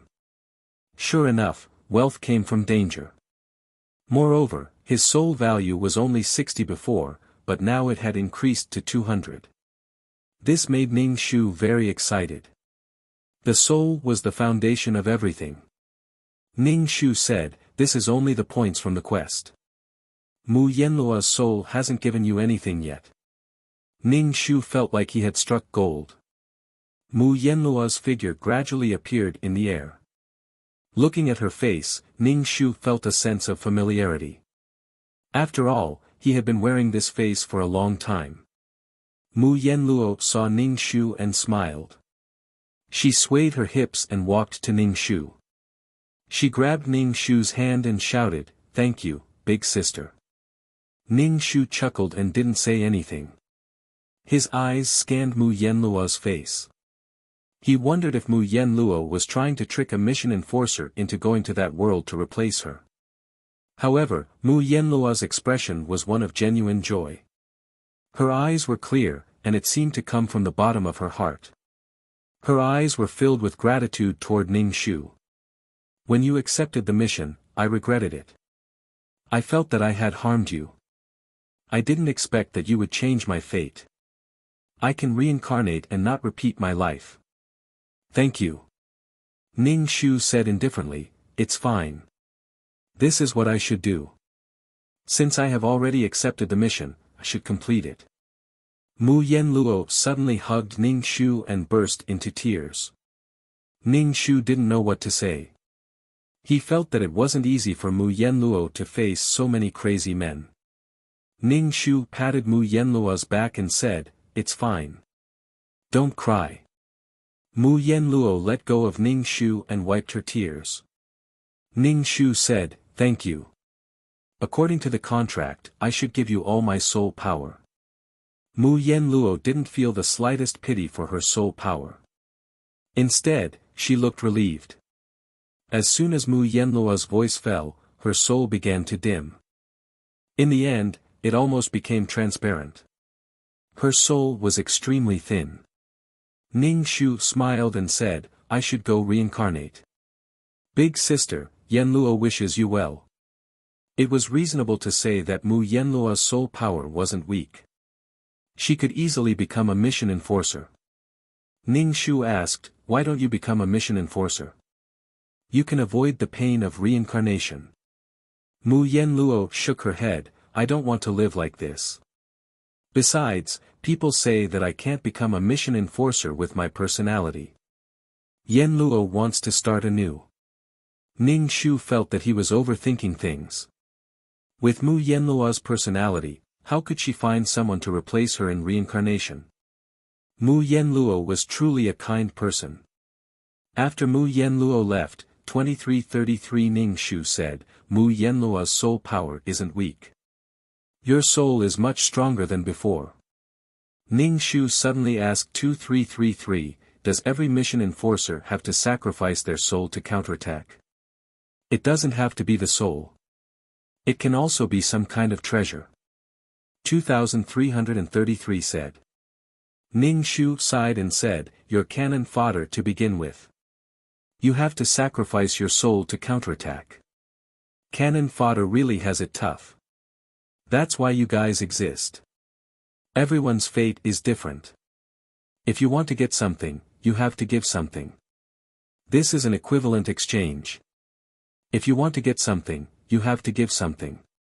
At least you have a chance to counterattack. The heavens are fair. They give everyone a chance to live. Fair my ass." Ning Shu asked again, "What will happen to that world if Mu Yenluo disappears?" 2333 said, "The laws of that world will automatically repair itself. This kind of repeated plot is a phenomenon of chaos. Without a new plot, everything will change. But this world is stagnant. Without Mu Yenluo, the world will give birth to new laws and new plots." "Oh," Ning Shu replied. "Ning Shu, the quest reward is 20 attribute points. Where do you want to put them?" 2333 asked Ning Shu dutifully. Ning Shu thought for a moment. "I feel like I'm pretty unlucky.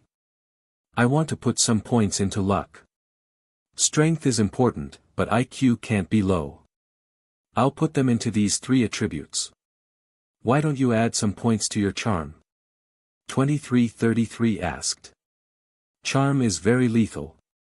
Might as well put it into strength. I'm not going to be the female lead. What's the point of having so much charm? Strength is the most convenient way to break through tricks." 2333, "Are you still a woman?" Then, Ning Shu's status panel changed.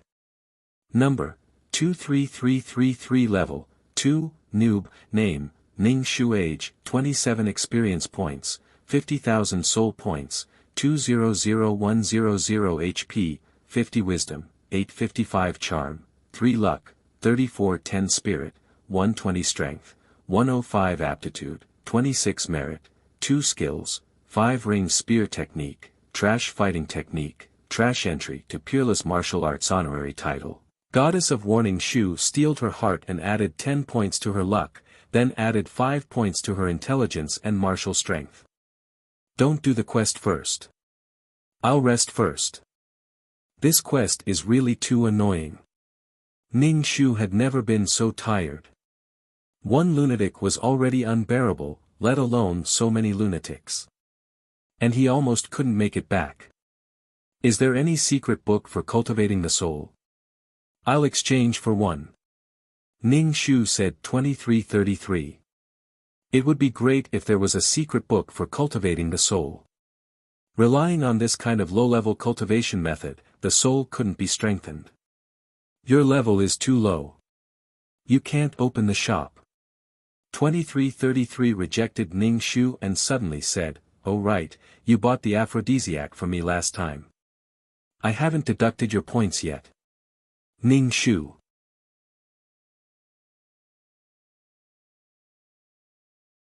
Chapter 195. Ning Shu felt very tired. This kind of tiredness came from his soul. He laid down on the bed and went to sleep. After sleeping for who knows how long, Ning Shu woke up feeling refreshed. He stretched and asked, 2333 system, are you there? Yes. 2333 asked, do you want to start the quest now? Ning Shu nodded. Don't make the quest too complicated. Make it easy. Okay, I'll pick a simple quest for you. 2333 said briskly. By the way, wasn't Mu Yenluo's quest a special one? What's my review? Ning Shu asked. Do you want to enter the quest world now? 2333 asked. I'm asking you about my quest review. Didn't you say that all official players have a special quest to appraise the player's style of doing things? What's my review? Ning Shu was very dissatisfied with 2333's change of topic. 2333 paused for a moment. Do you really want to see it?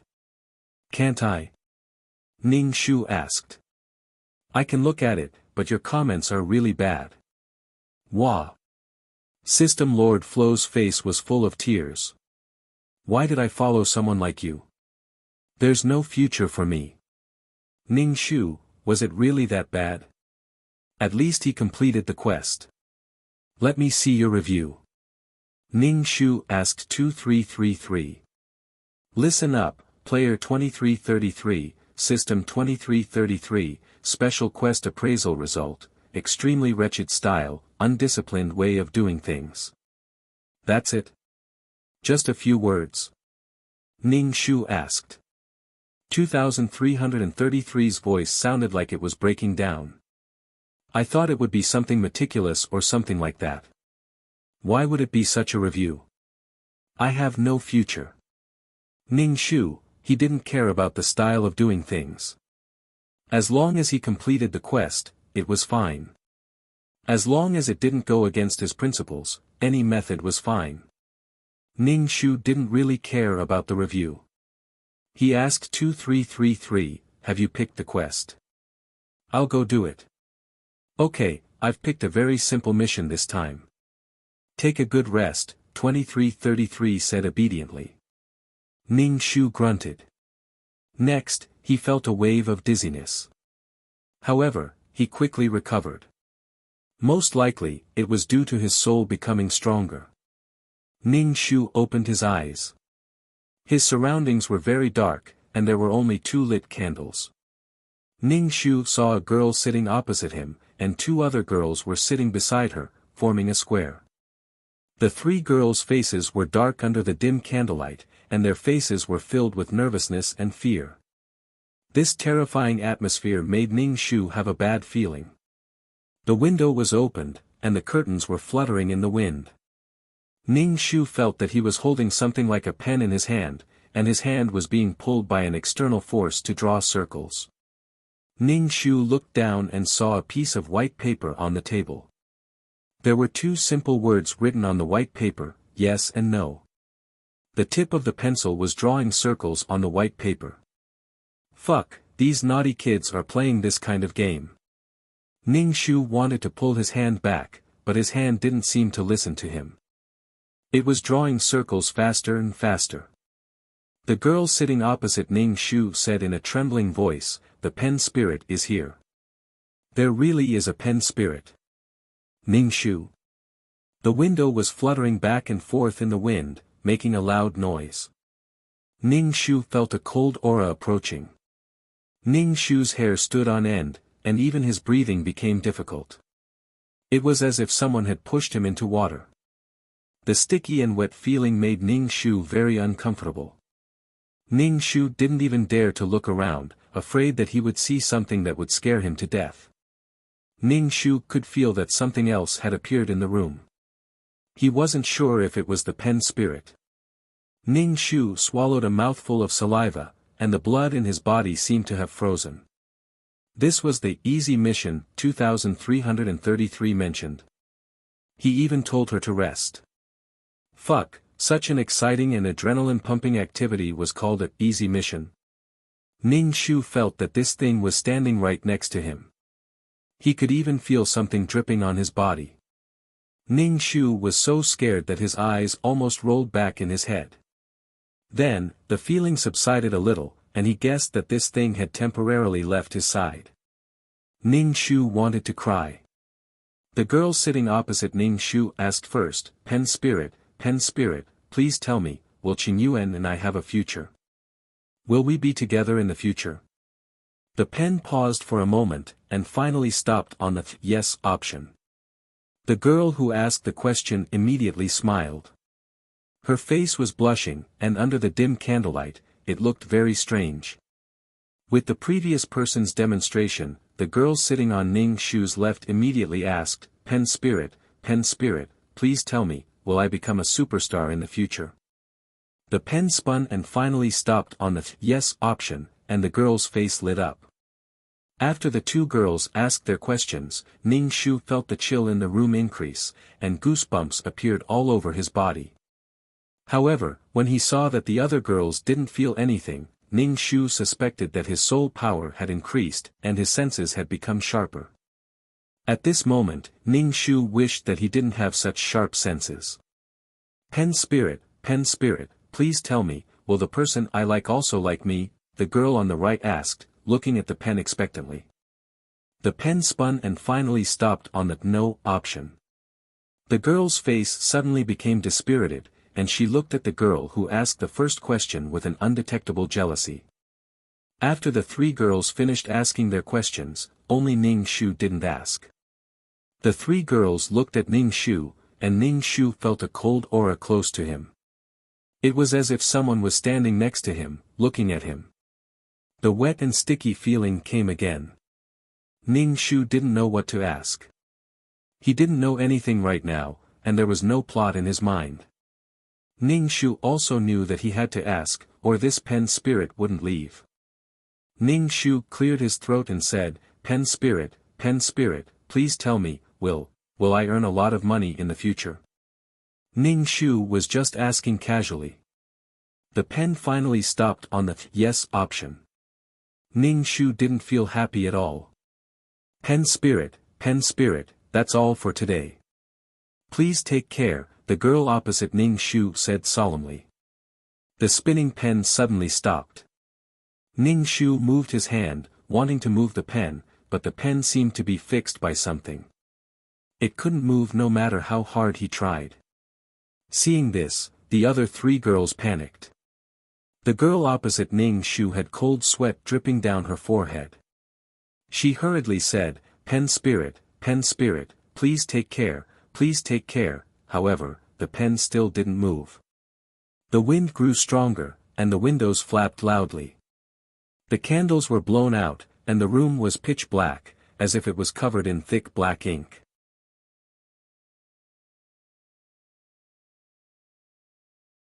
Chapter 196. The room was so quiet that only the sound of each other's breathing could be heard. The four of them felt like they were being strangled and couldn't even scream. Ning Shu's back was drenched in cold sweat, and he could feel a chill seeping into his skin. Ning Shu said, Pen Spirit, please leave. The girl sitting across from Ning Shu also reacted. Pen Spirit, please leave. We'll continue tomorrow night. Please leave today. Ning Shu had a bad feeling in her heart. After some time, Ning Shu felt his hand lighten. He let go of the pen, and his whole body was drenched in sweat. With a click, the lights were turned on. Ning Shu felt that the light was too bright and covered his eyes with his hands. It took him a while to adjust to the strong light, but it made him feel at ease. Darkness was always strange and eerie. The person who turned on the lights was the girl sitting across from Ning Shu. She was very pretty and had a pair of bright eyes. At that moment, there was a hint of fear in her eyes, but compared to the three people lying on the table, she was in the best state. For a while, no one spoke. They were obviously frightened. It was so quiet that they could hear each other's heartbeats. Everyone stayed in silence. After a while, the girl who turned on the light said, "Let's all wash up and go to bed." The girls showered and lay on their beds. Ning Shu lay on the bed and touched his heart.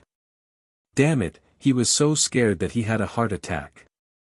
"Lin Qian, don't turn off the lights." "I'm scared," the girl sleeping on the lower bunk under Ning Shu said in a trembling voice. "I'm scared too," the other girl said.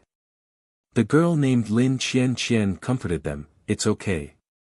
Pen spirit is gone."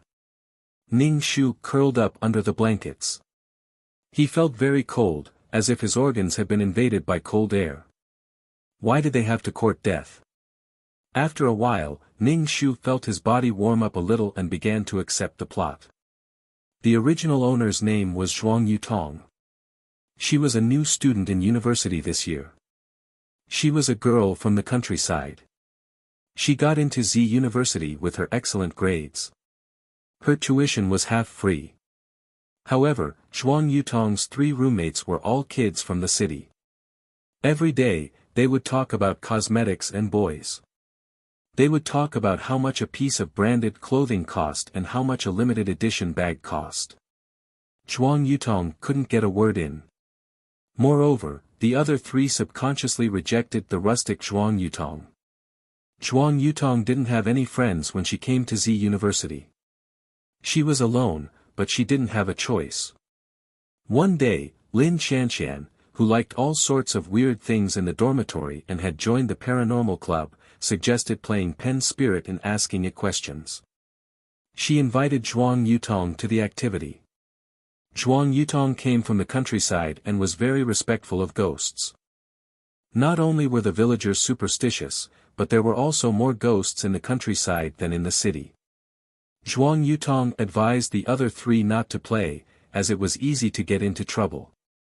The three of them said that Zhuang Yutong was a coward. If she didn't want to play, she wouldn't be considered a member of the dormitory. Zhuang Yutong had no choice but to bite the bullet. After all, it didn't feel good to be ostracized. When they saw you, they would immediately stop talking and hide your things as if you were a thief. Zhuang Yutong wanted to fit in. Even if she couldn't, at least she wasn't ostracized. Then, the pen spirit incident happened. But then, strange things happened. Many strange things happened in the dormitory. At night, there was always a ghost in front of the window. There were also strange sounds and blood coming out of the faucet. Only the four of them could hear these sounds. Every one of them was very unlucky and all sorts of things happened.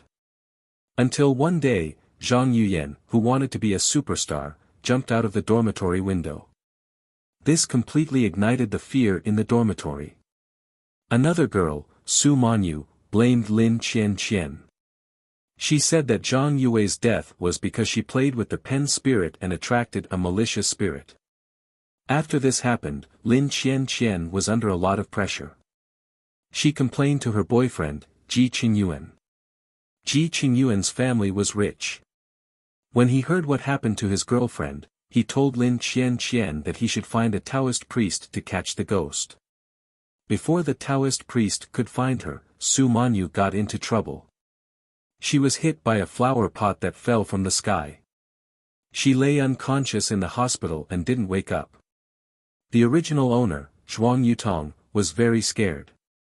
She could clearly feel that there was a ghost behind this. It was very likely the pen spirit. Zhuang Yutong wanted to go back to her hometown and find the witch in the village. But just as she decided to go back, she fell into the artificial lake at the university and died. Later, Lin Qianqian and Ji Qingyuan found a Taoist priest and caught the malicious spirit. When Lin Qianqian saw that her 3 roommates were all in trouble, she sighed at the fickleness of fate and the fragility of life. She decided to cherish her relationship with her boyfriend, Ji Qingyuan. Ning Shu was speechless. Fuck, the one who survived in the end was definitely the female lead. The female lead was courting death and the people who suffered were all cannon fodder. To be honest, this had a lot to do with Lin Qianqian. She was seeking excitement and curiosity, so she took such a risk. In the end, innocent people died. The female lead could just sigh and live her life as usual. The original owner's heart was not reconciled. She was originally a girl, and it was not easy for her to go to university. Her parents had supported her to become a university student with great difficulty, but she still had to endure the gossip of the villagers. They said that girls were people of other families, and that they would lose money to support her to go to university. Her family's situation wasn't good to begin with. It was already a miracle that she could go to university. But now, she was dead. This was a huge blow to her parents. She didn't know that such rumors would spread in the village. How were they going to live the rest of their lives? The original owner's wish was, she wanted to live. She couldn't be expelled. She wanted to finish university and live. She had to live, the original owner's wish was simple, very simple. She wanted to live while she was studying and not be killed by evil spirits. The problem was that everyone who participated in the Pen Spirit event would be in trouble, except for the female lead. Although the female lead would be injured, it would only be minor injuries that wouldn't be fatal. Ning Shu sighed. Wasn't it supposed to be a trip? Wasn't it supposed to be a simple mission? In the end, they ended up in a horror movie world. Ning Shu called out to the system in his mind. 2333, come out. I promise I'll beat you to death. Ning Shu, moi, what's wrong? 2333's voice was excited. Ning Shu's voice was as light as a feather. Why did you choose such a mission for me? Didn't I say that I wanted an easier mission? Isn't this mission easy? 2333 asked curiously. You don't have to do anything. You just have to live. You don't have to torture the scumbag. You don't have to fight for the male lead. You don't have to fight and kill. Ning Shu, fuck you.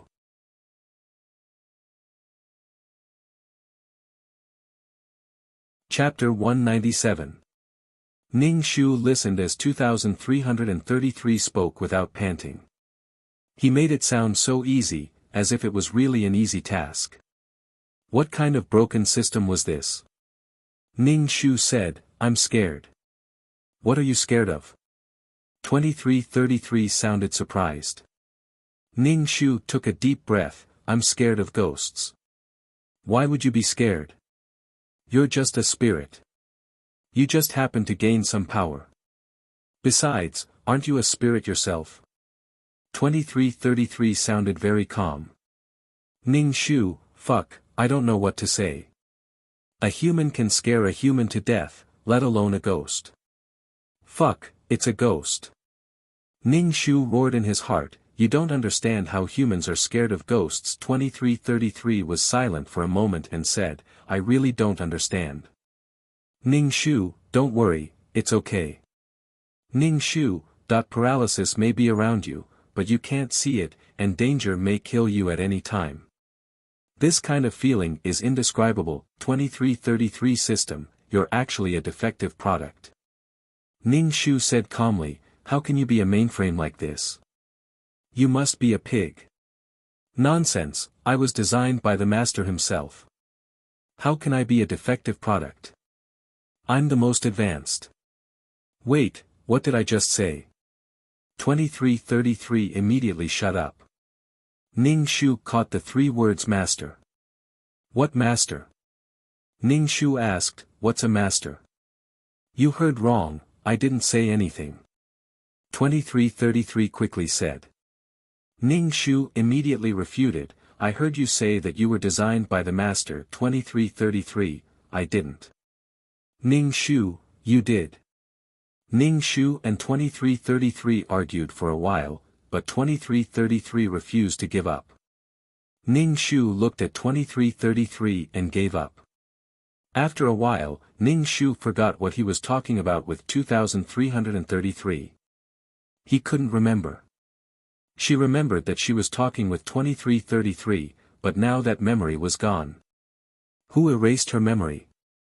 This, Ning Shu quickly called 2333 and asked, what were we talking about? Did you erase my memory? 2333 immediately said, you think too highly of me. I can't erase your memory in seconds. If you don't remember, then forget it. There are some things you shouldn't know. Ning Shu, fuck. But this feeling was very scary. He didn't feel anything and his memory was erased. Ning Shu felt that he was unlucky to meet 2333.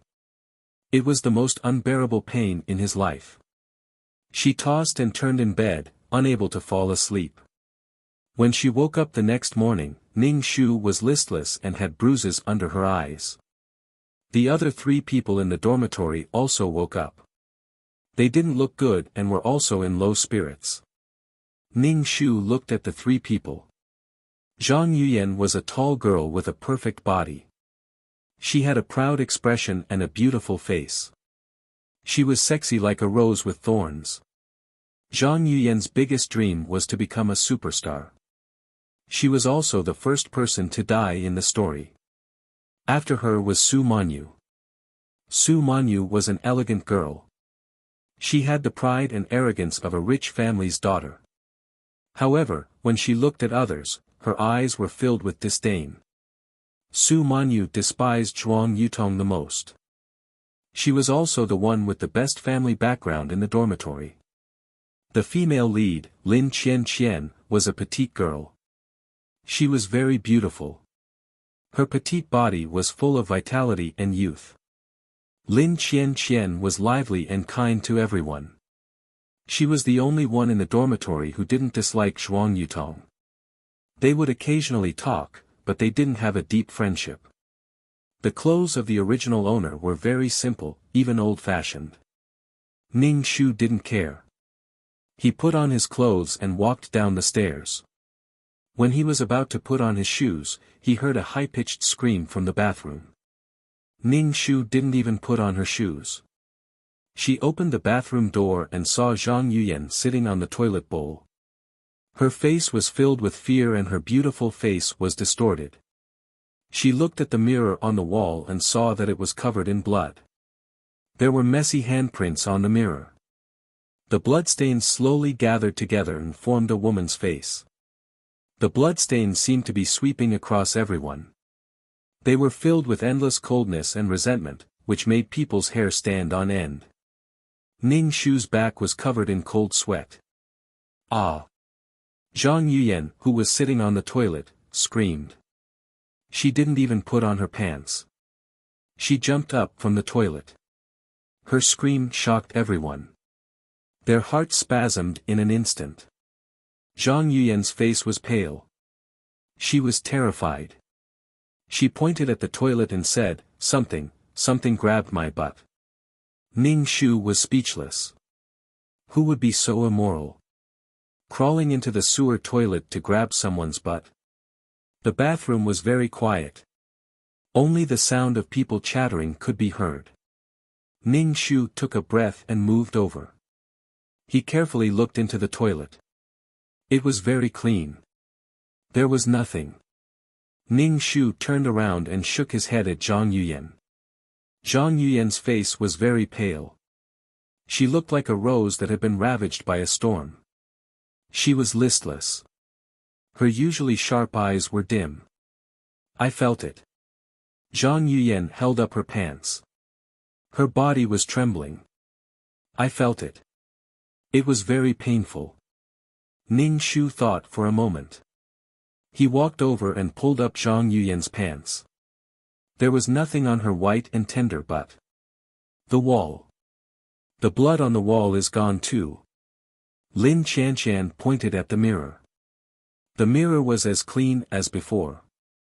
There was no blood at all. It was as if they had been hallucinating. The four of them came out of the bathroom. Their faces were pale and terrified. Lin Chanshan said, "It was just a hallucination. It's okay." Zhang Yuyan looked at Ning Shu and Su Manyu and said agitatedly, "Hallucination. Did all four of us hallucinate at the same time? You, and you, did you see it just now?"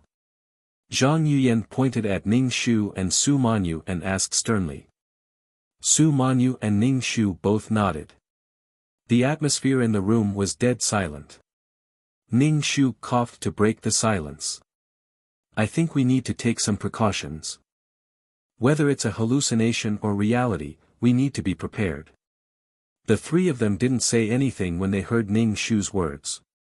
Perhaps they didn't care about Ning Shu at all. After all, Ning Shu's presence was the weakest in the room. Even if he spoke, no one would listen. Lin Chanshan's expression didn't look good. She said, "We still need to investigate what happened. Maybe it was a prank." To put it bluntly, Lin Chanshan didn't want to take the responsibility of attracting evil spirits because of her suggestion. Lin Chanshan was also feeling uneasy. After Lin Chanshan finished speaking, everyone in the room fell silent.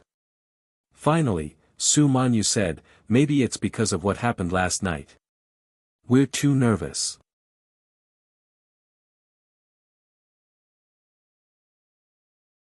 Chapter 198. In the middle of the mountain range, there was a tombstone by the side of a lake. The tombstone was already covered with lush weeds. A woman dressed like a married woman, followed by a man in black, carried a food box. They walked to the tombstone, put down the food box, and took out the offerings. The woman grabbed the grass on the tombstone and cried, "Miss, this servant is so pitiful. You shouldn't have died like this. This servant always felt that you didn't die. You shouldn't have died like this." Yuelan couldn't believe that such a lively person would die like this. She just fell and died. Yuelan couldn't forget the stunned faces of the people present at that time. That kind of shock was like a person who should have been a scourge for 1,000 years suddenly died like this. This kind of feeling was too unreal. The square-faced secret guard comforted Yuelan, "Don't cry. Miss will be sad to see you like this."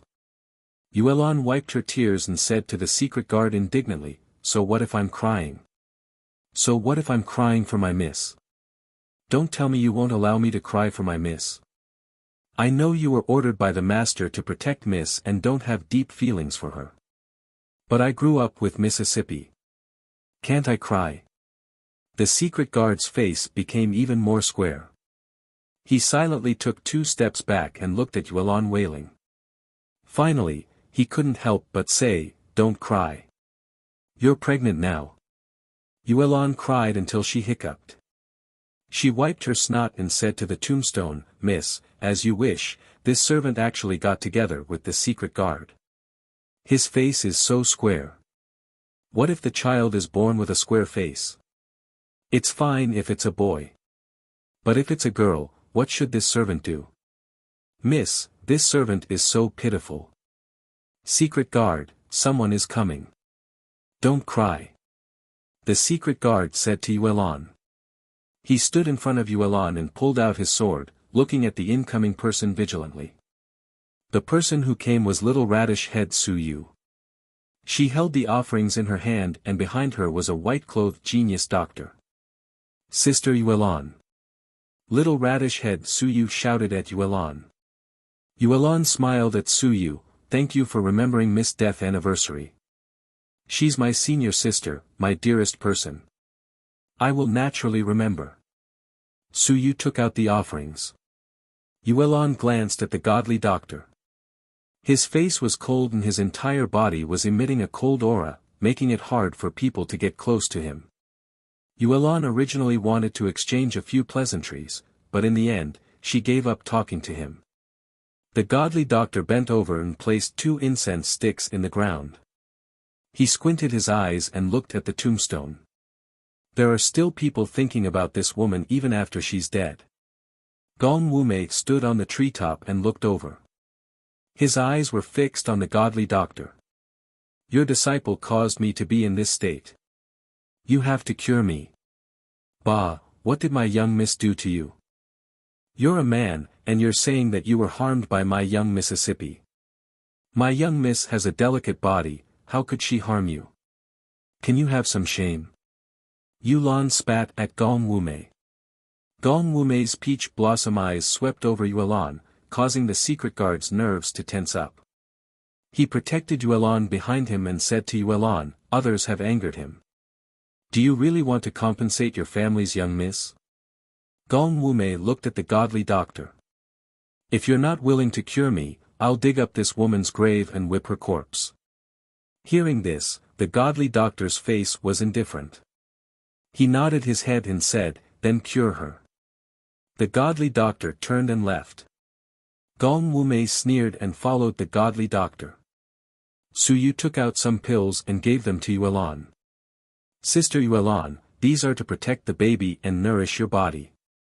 Take one every day. It's good for your body. Thank you. Yulan took the pills and stared blankly at the tombstone. Mu Yenlua's name was written on it. Let's go.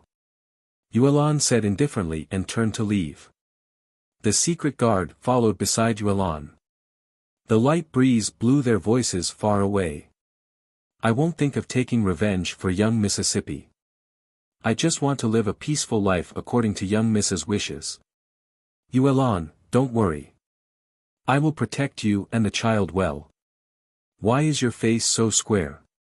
I was born with it. Young Miss said that your face is special.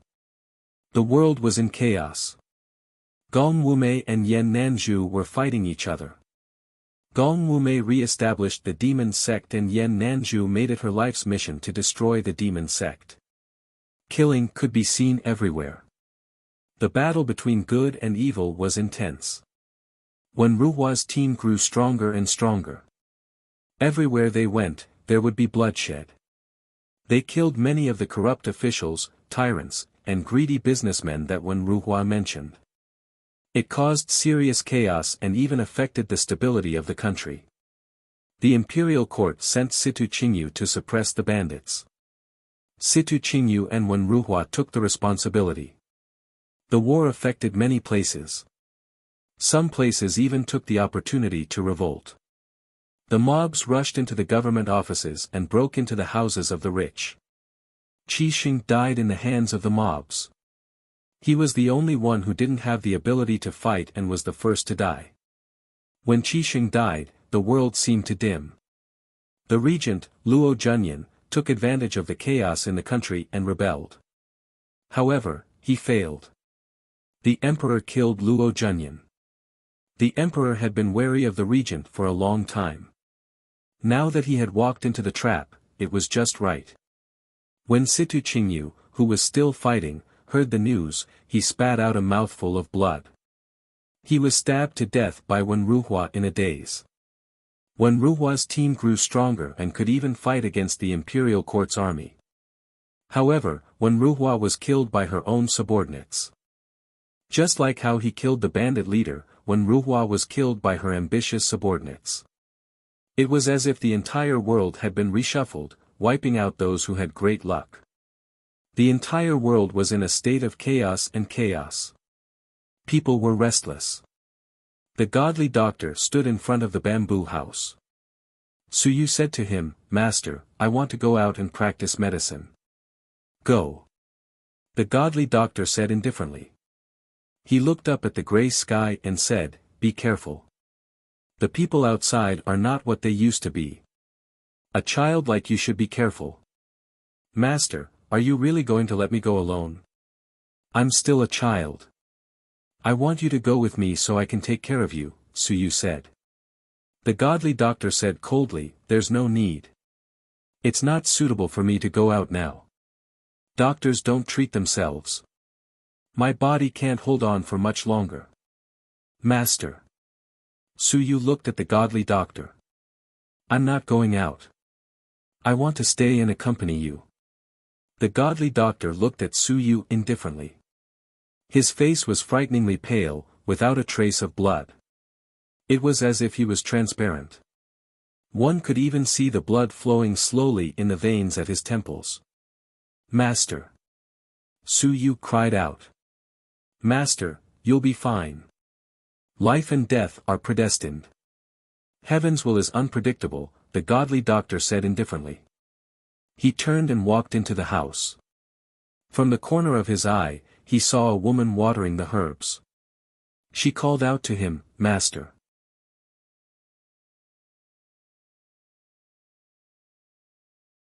Chapter 199. A few days after the bathroom incident, nothing unusual happened. It was as if what happened in the bathroom that day was just an illusion. Everyone in the dormitory showed relaxed and comfortable expressions. Lin Qianxian was still energetic. She went out with her boyfriend until late at night. Zhang Yuyan had a part-time job as a model and was busy with work. Su Manyu's family was rich, so she went shopping when she had nothing to do. Ning Shu was the only one in the dorm during the day. When there were classes, Ning Shu would go to class, but she couldn't understand a thing. She wasn't the original owner. The original owner was a very smart student, but she couldn't do the same. She tried her best to reduce her presence in class, afraid that the professor would ask her to answer questions. Ning Shu felt that it was necessary for her to study properly.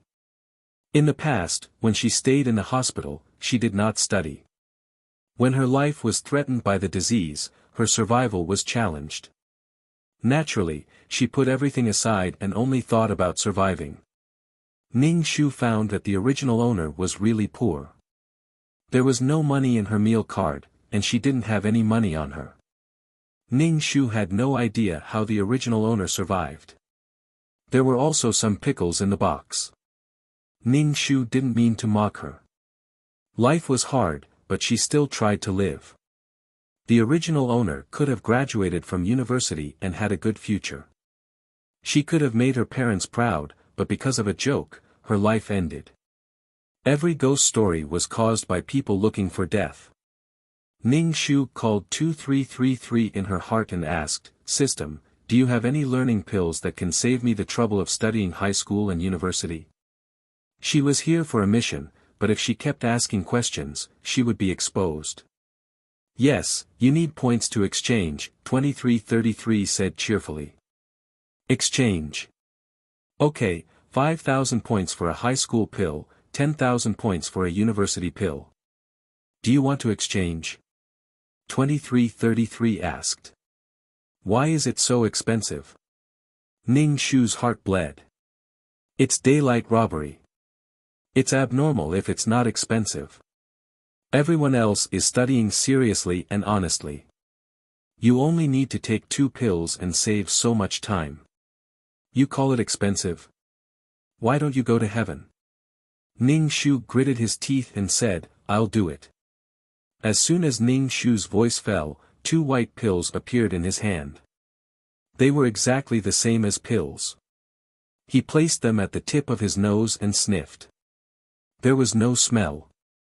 Ning Shu hesitantly mixed the pills with water and swallowed them. He smacked his lips and didn't feel anything. He really didn't feel anything. Fake goods. Ning Shu was still suspecting that the medicine was fake when he started to feel dizzy. Then, the world started spinning. The side effects of this medicine were too great. Ning Shu endured the dizziness, climbed onto his bed, and fell unconscious on the bed. Hey, Zhuang Yutong, wake up, wake up. Why are you sleeping in broad daylight? Wake up. Ning Shu was awakened by someone. When she opened her eyes, she saw a ferocious-looking man with disheveled hair and a pale face. His face had been slashed by a knife and was bleeding crimson blood. His pupils were dilated and somewhat empty, containing boundless and deep-rooted hatred. Ning Shu quickly sat up and hugged the blanket. He almost stuffed his fist into his mouth to stop himself from screaming. Ning Shu used the blanket to cover his head. Although it was a bit deceiving, Ning Shu really saw such a terrifying scene. Ning Shu shuddered as she felt the chill all around her. Waves of yin qi invaded her pores. Oh my god, I'm so scared. Zhuang Yutong, what's wrong with you? Zhang Yuyan pulled Ning Shu's blanket away. Are you sick? If you're sick, go see a doctor. When Ning Shu saw Zhang Yuyan, he froze for a moment. He looked left and right, but didn't see the female ghost. It was said that when people woke up, it was easy to see things they weren't supposed to see. The position of the female ghost was where Zhang Yuyan was standing. Was this female ghost by Zhang Yuyan's side? Ning Shu wiped the cold sweat off his forehead. His heart was beating fast. If this happened a few more times, his heart wouldn't be able to take it. Zhang Yuyan looked at Ning Shu with disdain and said, Lin Qianqian said there's a party tonight. You should go too. What party? Ning Shu asked. She was invisible in this dorm. If there was an event, the three of them would never invite her. Zhang Yuyan was a little impatient. Whenever she was annoyed, a wisp of black fog would appear between her eyebrows. Zhang Yuyan looked at Ning Shu with disdain and said, It's just a normal university gathering. Do you want to go? Don't worry, I won't make you pay. Someone will pay for it. Ning Shu nodded and said, I'll go. Ning Shu was a bit scared to leave her alone in the dorm. Was the female ghost she saw just now the pen spirit? Ning Shu thought for a moment and asked, Zhang Yuyan, have you felt anything wrong recently? Like you're not feeling well? No, nothing at all. Zhang Yuyan crossed her arms and looked at Ning Shu arrogantly. Ning Shu couldn't see if the female ghost was still by Zhang Yuyan's side. Zhang Yuyan told Ning Shu about the party and left with her purse. Ning Shu's limbs were weak. He sat on the bed for a while before he got out of bed and went to the bathroom to wash his face. Ning Shu turned on the faucet. A pungent smell of rot instantly wafted out. Ning Shu looked down and saw dark red blood flowing out of the faucet.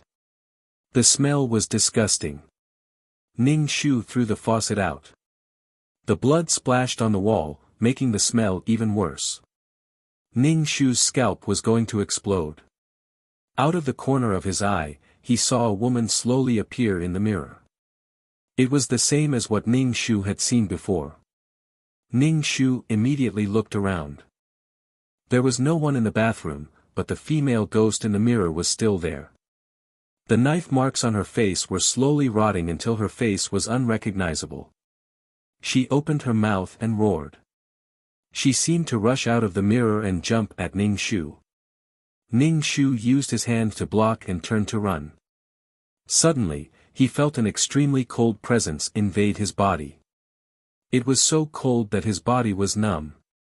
Ning Shu's heart was filled with hatred. Motherfucker, I have no enmity with you, but you still want to harm innocent people after your death.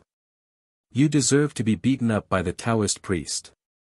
After a while, his body gradually recovered. Ning Shu opened the window to let in the sunlight. Even with the sunlight, Ning Shu still felt no warmth in his body. With this kind of yin qi invading his body, even if he wasn't pushed into the artificial lake, he wouldn't be able to survive for long. Ning Shu thought for a while. He wanted to see if this body could practice peerless martial arts.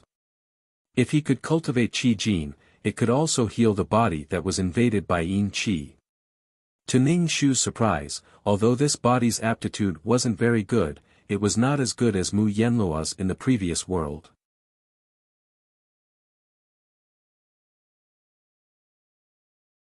Chapter 200. Because of the gathering that night, Ning Shu found the original owner's clothes that were relatively nicer to match. It didn't look too old-fashioned. In this society, one should respect the clothes first before the person. Ning Shu found the place Zhang Yuyan had mentioned. It was a high-end KTV. If it was the original owner, she wouldn't have attended such an event. She couldn't afford it. The waiter brought him to a private room. The lighting in the room was dim. The magical lights on the ceiling flashed all kinds of colors. When they shone on their faces, it looked strange. When Ning Shu entered, he didn't cause any commotion. There were both boys and girls in the room. There were some drinks and fruits on the table. Lin Qian was singing with a boy. They looked at each other affectionately. Ning Shu walked over to the dormitory group and sat next to Su Manyu. Su Manyu stared blankly at Lin Qian and Ji Qingyuan who were singing. Most of her attention was on Ji Qingyuan. Su Manyu turned her head and saw Ning Shu sitting next to her. She immediately moved to the side, obviously not wanting to sit next to Ning Shu. Ning Shu's mouth twitched. "Girl, you don't have to go that far. She's not a virus." Zhang Yuyan sat to Su Manyu's left. A few boys were trying their best to talk to Zhang Yuyan, trying to please her. But Zhang Yuyan didn't care about them at all. She looked very arrogant. The air in the room wasn't very good. Ning Shu didn't even have a sense of presence. It really didn't matter if she was there or not. Ning Shu looked at the fruits on the table. He picked the ones that weren't broken. Cut fruits like watermelons were very dirty. There were even rumors that there might be drugs on them. Ning Shu picked up peanuts and melon seeds to eat. After Lin Qian and Ji Qingyuan finished singing, Su Manyu, who was sitting next to Ning Shu, immediately stood up and wanted to sing with Ji Qingyuan. Lin Qian also generously gave up her boyfriend so that Ji Qingyuan could sing with Su Manyu. Ning Shu could tell that Su Manyu liked Lin Qian's boyfriend, but Lin Qian didn't seem to know. Lin Qian sat beside Ning Shu. She first opened an unopened can of beer and took a sip before noticing Ning Shu beside her. She smiled at Ning Shu and said, "Zhuang Yutong, you're here. Have fun later." Ning Shu nodded.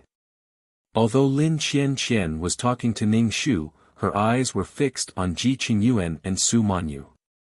Especially when the two of them got too close to each other, Lin Qian's expression darkened.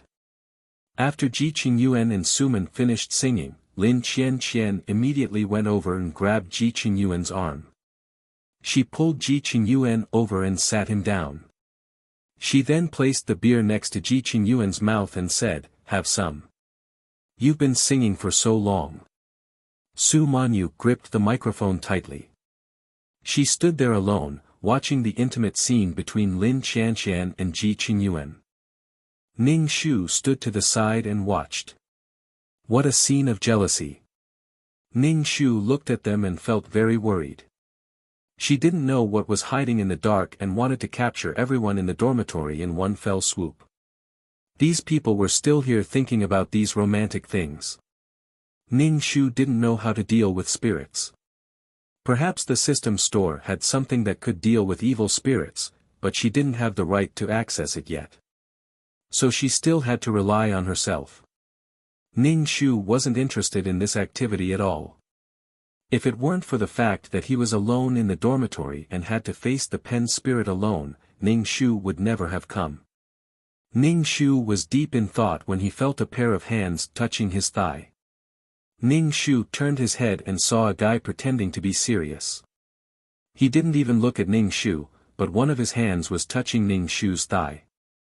Ning Shu lifted one of the guy's fingers and pulled it in the opposite direction. The guy cried out in pain. Everyone looked at him. He laughed awkwardly, but his gaze towards Ning Shu was unfriendly. The gathering only ended when it was time to close the dormitory door. The four people from Ning Shu's dormitory were walking together. Lin Qian, who was walking in front, suddenly stumbled as if she had tripped over someone. She screamed and rolled down the stairs. In the end, her forehead hit the wall, bruising and bleeding. In the blink of an eye, Lin Qian had already rolled down the stairs. Everything happened so quickly that Ning Shu didn't even have time to react.